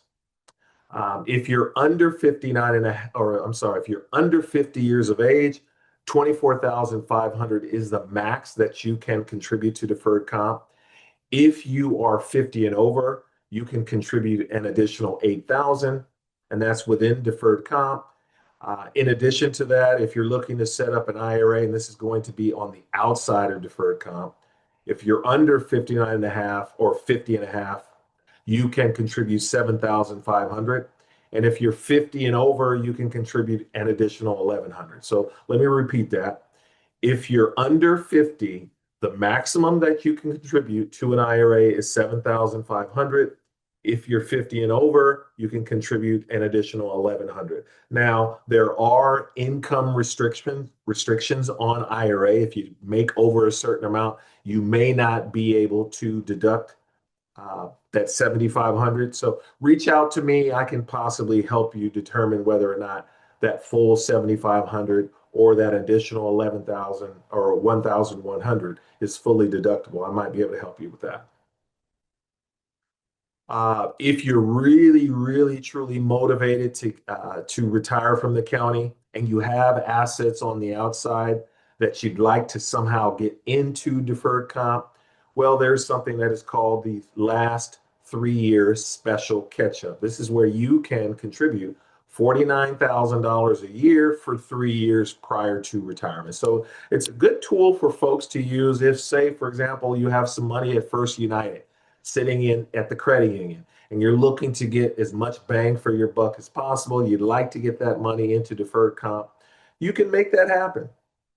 Now, you cannot say, Gene, here's 49,000. Hey, can you put it in my deferred comp? Doesn't work like that because money must come from your paycheck. So what you'd want to do is kind of trick the system a little bit. So you want to say, Gene, I want you to contribute the bulk, I think the max is 60% of your paycheck. So you say, Gene, I want to put 60% of my paycheck into deferred comp. Obviously, when you get paid, you're only going to have 30% of your paycheck to pay your bills. What you can then do is go to the credit union or wherever you have the bulk of your assets. You can live off of that. And then once the bulk of that money is kind of trickled its way into deferred comp, you can say, Gene, now I want you to put it back to $500 a paycheck or whatever the case may be. So reach out to me if you're interested in the 3 year catch up. There is a certain process you have to qualify for, so I can kind of guide you in the right direction to at least determine whether or not you qualify for this 3 year catch up. So let's talk about estate planning. I think many people assume when you think about estate planning, oh, that's only for rich people. I'm not rich, but I can tell you if you own a home in the San Francisco Bay Area, right? And I'm fairly confident a lot of your wealth is going to be pretty much tied to that property. And you want to protect it. So you do need an estate plan to put together to make sure that if something were to unexpectedly happen to you, instead of attorneys or instead of lawyers, etc., getting the bulk of your money goes to the rightful beneficiaries, the rightful heirs. Okay, so estate planning, you want to think about taxes. Is a will or trust appropriate? Who gets that family heirloom, that wedding ring, or that '69 Impala, etc.? Who you don't want your family, especially your kids, fighting over who gets that special family heirloom. I would encourage you, make sure you get all that stuff written down so you make it easy on everyone. Okay. Probate. What is probate? Probate is the process. It's a legal process that one must go through if there's no will, if there's no trust. It's really an opportunity for the rightful heirs or beneficiaries to make a claim to assets of a person who's deceased. Okay. Now, you want to avoid probate. It could take an entire year. Now, I'm not an estate planning attorney, but I know enough to sometimes get myself in trouble. But I can tell you, probate court could last a year. So if you have children, it seems like it's pretty obvious the court should give whatever those assets that you left directly to your kids. But unfortunately, if you don't make sure your affairs are in order, it could stretch out a years and your kids won't get the rightful share of the money as quickly as they should have. So writing a living trust is extremely important. Another way to avoid probate is to name beneficiaries on your accounts, right? Whether that be bank accounts, so that's a TOD, a payable on death, or a transfer on death on your bank accounts. That avoids probate. Listing beneficiaries on your deferred comp accounts, on your 403Bs, your IRAs, etc. So those are ways in which you can avoid probate. And then lastly, if you set up accounts jointly, that could potentially avoid probate. Now, you have to be careful. There are two ways in which you can set up joint accounts. There is joint tenants in common, and then there's joint with rights of survivorship. Joints, tenants in common, this is how it works. So two people set up an account. John and Joe set up an account, joint tenants in common. John passes away. Then that his 50% will go to his estate. That money will then be subject to probate. But had they set up the account as joint with rights of survivorship, what would happen? One person would pass away, 100% of the assets would go to the person that was jointly on the account that did not pass away, and that avoids probate altogether. So if you have questions regarding trusts or beneficiaries or titling of accounts, please feel free to reach out to us. I'll do my very best to kind of guide you in the appropriate direction. If you're unsure about your beneficiaries, have no fear. Log on to AlamedaCountyDCP.com, create a user ID and password, okay? And then you can enter your beneficiaries online if you're unsure of who you've listed. So just do it all over again. So, and you're all set and you will avoid probate altogether. All right, so what should you think about when you're 60 plus? All right, start thinking about when to take Social Security. You want to determine your full retirement age, calculating your benefits. So I'm going to go in and then taxes. So I'm going to go into this briefly. What is full retirement age? Well, it depends on your birth year. All right, so obviously here to the far left, if you were born between 1943 and 1954, full retirement age is 66. And all the way to the other side of the chart here, if you were born in 1960 or later, full retirement is age 67. How are benefits calculated, right? It's really based, as I mentioned, it's based upon your age. If you collect it as early as 62, you have to keep in mind that your benefits are not even going to be close to what you could have gotten at full retirement. It's roughly 25%, 30% less. But as you move towards full retirement, the benefits start to increase. And then at age 70, which I don't typically advise people wait until age 70 to collect Social Security, but you can. Really, when it comes to when to collect Social Security, it's really about, it's kind of morbid, but you really want to think about when you anticipate your life expectancy. When do you anticipate passing away? So, if, for example, you have great genes, your parents and grandparents lived well into their 90s, if you do the math, collecting at age 70 is you'll get the most bang for your buck. Or if you having some health issues, you don't anticipate living past 70 or 80, maybe collecting Social Security early at 62 may make more sense. But I'd say the vast majority of Americans they fall right smack dab in the middle, typically collecting it at full retirement age is probably the best result and the best way to go. But reach out to me. I can certainly guide you in the right direction in terms of when to collect Social Security, when it makes the most sense. Okay. Most people believe that Social Security is not taxable. Well, in many cases, it is. And it's based upon how much your income will be in retirement. Now, many of you, you're going to be collecting a SARA. Your SARA is probably going to exceed 25,000 if you're single. It's probably going to exceed 32,000 if you're married filing jointly. So it's possible that either 50% or 85% of your Social Security may be taxable. Now, if you want to find out for sure, I would encourage you reach out to your CPA, tax advisor, give their thoughts and opinion on this, and then you can kind of plan for if your Social Security is going to be taxable. 65 is the magic age where Medicare kicks in, but in addition to Medicare, you want to think about what your withdrawal strategy is going to be. Should I take out 4% of my assets every year, or 5%, or what's the best number? When should I collect it out? When should I start taking money out? Is it beginning of the year, end of the year? Should I take it out monthly? So you want to come up with your withdrawal strategy roughly when you're 65. At least have an idea. And then you have your health insurance. How much is my monthly medical allowance? Have I signed up for the appropriate Medicare supplement plans? Or at least you want to start getting information. So 65 is that perfect age. Okay. All right. Let's talk about turning savings into retirement income. What accounts should you tap first?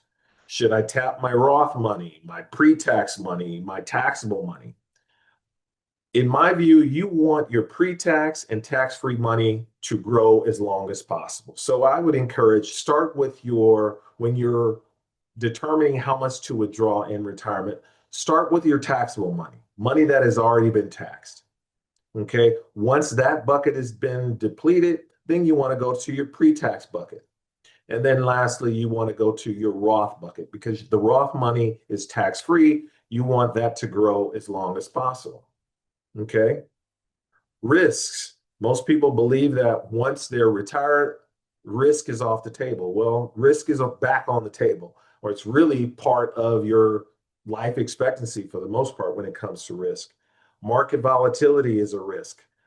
Tax strategies. Should I have invested in the Roth or the pre-tax? Low interest rates. If the bulk of your money is sitting at a bank or in a savings account, what are interest rates, right? Inflation is a big risk, right? We're dealing with inflation right now. The cost, I drove by Chevron the other day and I saw that, I was in San Francisco. They wanted $7 a gallon. I don't think I've ever seen in my lifetime $7 a gallon, but that's inflation.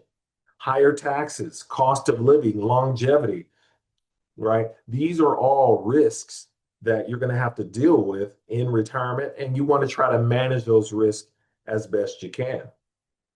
Okay. We're still talking about, we're still at age 75. You want to evaluate your Medicare options, right? Signing up for Part A, considering signing up for Part B, making sure that you're signing up within 8 months from your last month of work, et cetera. So Medicare is extremely important. There are a lot of tools, a lot of tips, information on the Acera website. So as you navigate and you're getting close to 65, start getting educated. Okay. 73, that is that magic age where you're required by law to start taking out what is called the minimum required distribution. How much is that minimum required distribution, Gene? Well, it's typically 4 to 6% of your retirement assets. Whether you need the money or not, you need to start withdrawing that. If you don't withdraw it, you could potentially be subject to a penalty. And I believe the penalty is not as severe as it once was. I remember when I first started out, if you didn't take out your minimum required distribution on time, you could be hit with a penalty of 50% of what you should have taken out. And I believe now that has changed where the penalty is 25%. Okay, so make sure, and this is assuming that you're no longer working for the county. So if you're working for the county and you're 73, you're not required to take that minimum out of your deferred comp, so you don't have to worry about it. However, and this has come up in the past, if you have a 403b, a 401k on the outside from a previous employer, right? You're 73 and you're still working, you're still required to take that minimum out of those outside accounts. So you want to be careful. Your deferred comp, whatever money you have in there, that is not subject to RMD, but anything on the outside is going to be subject to RMD. Okay. Oftentimes people approach me, I'm retired, Gene, or I'm about to retire. I've heard that you need to immediately withdraw your money from deferred comp. Now that may have been the case 20, 25, 30 years ago, but that does not apply today. If you want to leave your money in deferred comp, leave it in there. And I would encourage you, don't stress out about that. Put this on the back burner when you retire because there's a lot of moving parts, a lot of things you have going on. Leave the money in deferred comp for now, do your analysis, and then determine whether or not it makes sense to move it. But I will say the vast majority of folks with the county could probably benefit with keeping the money in the plan. What do you get for that? Publicly traded investments, actively managed index funds. You have Fisher. Fisher is a new managed account program where you can hire those folks at a minimal charge to manage your portfolio. You have your Empower Goal Maker models. Those are the models where you tell us your investor profile. I'm conservative, I'm moderate, I'm aggressive, right? And then we can create a portfolio on your behalf. So like I said, it may make sense to leave your money in the plan. So if you're looking for some guidance and you need some help determining whether or not it's a good fit to stay or move, please feel free to reach out to me. Like I said, I can guide you in the right direction.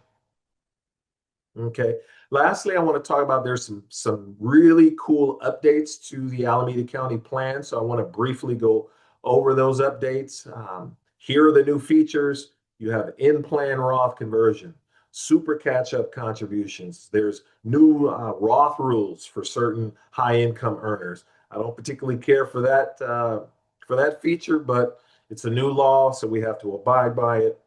There's loans, so you can borrow from your deferred comp even after you've separated from service. And then also you can roll money into deferred comp even after you have separated service. So I'm going to go through these details briefly. In plan Roth conversion, what is that? The bulk of you folks probably have your money invested in the before tax or pre-tax bucket. The before tax, pre-tax bucket within deferred comp is subject to RMDs. And I've had a lot of conversations with folks who are 73 who are frustrated that the fact that they have to take money out of their deferred comp account, they have to pay taxes on the money, and they don't even need it. So it's frustrating. Now there is a way in which you can avoid that RMD. You can roll over money out of your pre-tax bucket within deferred comp into the Roth bucket. Okay, so you can do that. The Roth bucket is not subject to RMD. So it's a great tool that you can take advantage of. There's pros and cons. One of the cons that you need to be prepared for, if in fact you're looking to initiate an in-plan Roth conversion, is when you move the money from the pre-tax bucket, it immediately becomes taxable. So you have to pay taxes on that money immediately. And you cannot use money within deferred comp to pay the taxes. So you have to have money on the outside to pay the taxes. So be careful. Okay. Reach out to me if you are interested in hearing more about the in-plan Roth conversion and whether or not it makes sense. Another new rule I want to make sure that you folks are aware of, as I mentioned earlier, if you're under 50 and if you're under 50, you can invest 24,500. If you're 50 and over, the IRS will allow you to invest an additional 8,000. Okay? If your income in the previous year exceeds $150,000, that $8,000 catch-up contribution must go into a Roth bucket, whether you like it or not. Okay, so I'm sure some of you are going to be frustrated by that because you want all of that money to go into the pre-tax bucket. So you want to save in taxes, but they changed the rules for any catch-up contribution at $8,000. If your income from the previous year exceeds 150, it's got to go into the Roth. Okay. Now, if you're interested or you're signing up for the 3-year catch-up, that does not apply. So that's a pretty good rule. I appreciate that. So the 3-year catch-up, 100% of that money can go into the pre-tax. But if you're doing that $8,000 catch-up, and again, if your income exceeds 150 in the previous year, it's got to go into the Roth. Loans, how are we doing on time, Mike? Let's see.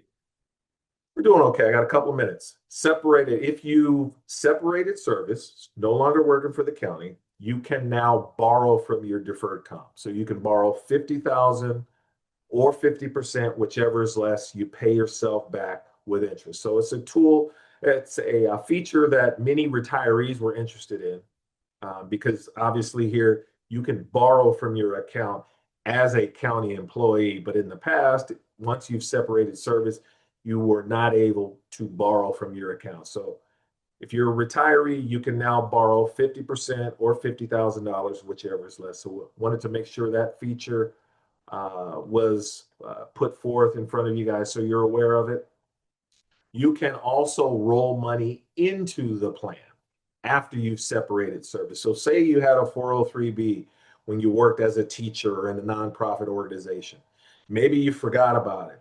You left county service, right? In the past, you couldn't roll that 403B money into deferred comp, but now you can. So, and here are some of the benefits of rolling that money into deferred comp.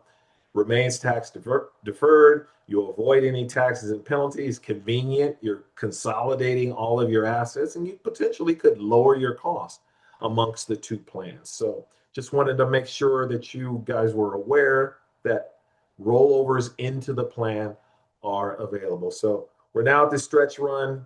The end is just the beginning. I know that many of you have scrimped, you've saved, you've sacrificed, you've done a lot up to this point in your career to make sure that you can retire comfortably. But as I mentioned before, even though you're retiring and you think, hey, I can just ride out into the sunset, there's still some things that you want to keep in the back of your mind, even in retirement, right? The one thing that I've been encouraging retirees to truly focus on prior to retirement is to determine what your purpose in life is going to be going forward. Your purpose in life, your reason for getting up in the morning up to this point, I'm sure it's been work. It's been kids. It's been your spouse, domestic partner, significant other, right? But now when you're retired, when work goes away, some folks get a little frustrated. That first year is going to be very, very exciting. You're going to do some things that you've always wanted to do, you've always put on hold, but you had to work. Now you have an opportunity to take care of that. And that first year, maybe two, you're going to love it. But after that year one, year two, it's important that you have some sort of a purpose, a reason for getting up. So whatever that is, nonprofit organization, hanging out, maybe being a crossing guard at the elementary school, whatever the case may be, you want to make sure that you have some sort of a purpose, or at least be thinking about what your purpose is going to be going forward as you navigate retirement. Okay, so I just thought I'd share that. Lastly, here, if you haven't created a user ID and password for the deferred comp site, we encourage that. Make sure you take care of that so you can grab your statements, look at your performance, etc. We're here to help. We have five fantastic advisors that you can work with. There's Mark with Wells Fargo, Mark and Daryl, myself. There's Dan and Jose that's here with Empower that can help you navigate retirement. To get in contact with us, just log on to this website, AlamedaCountyDCP.com. I believe it's click on Meet Your Plan Representatives, and then from there you can choose to schedule a virtual appointment or a phone appointment. Okay, here's a telephone number that you can call us, 855-969-4572, and I believe you'll hit option 3. So hit option 3 to schedule an appointment with us. Okay, so with that, I'd love to entertain questions. Amazing. Thank you so much, Gene. It's my pleasure. Thanks for having me, Mike.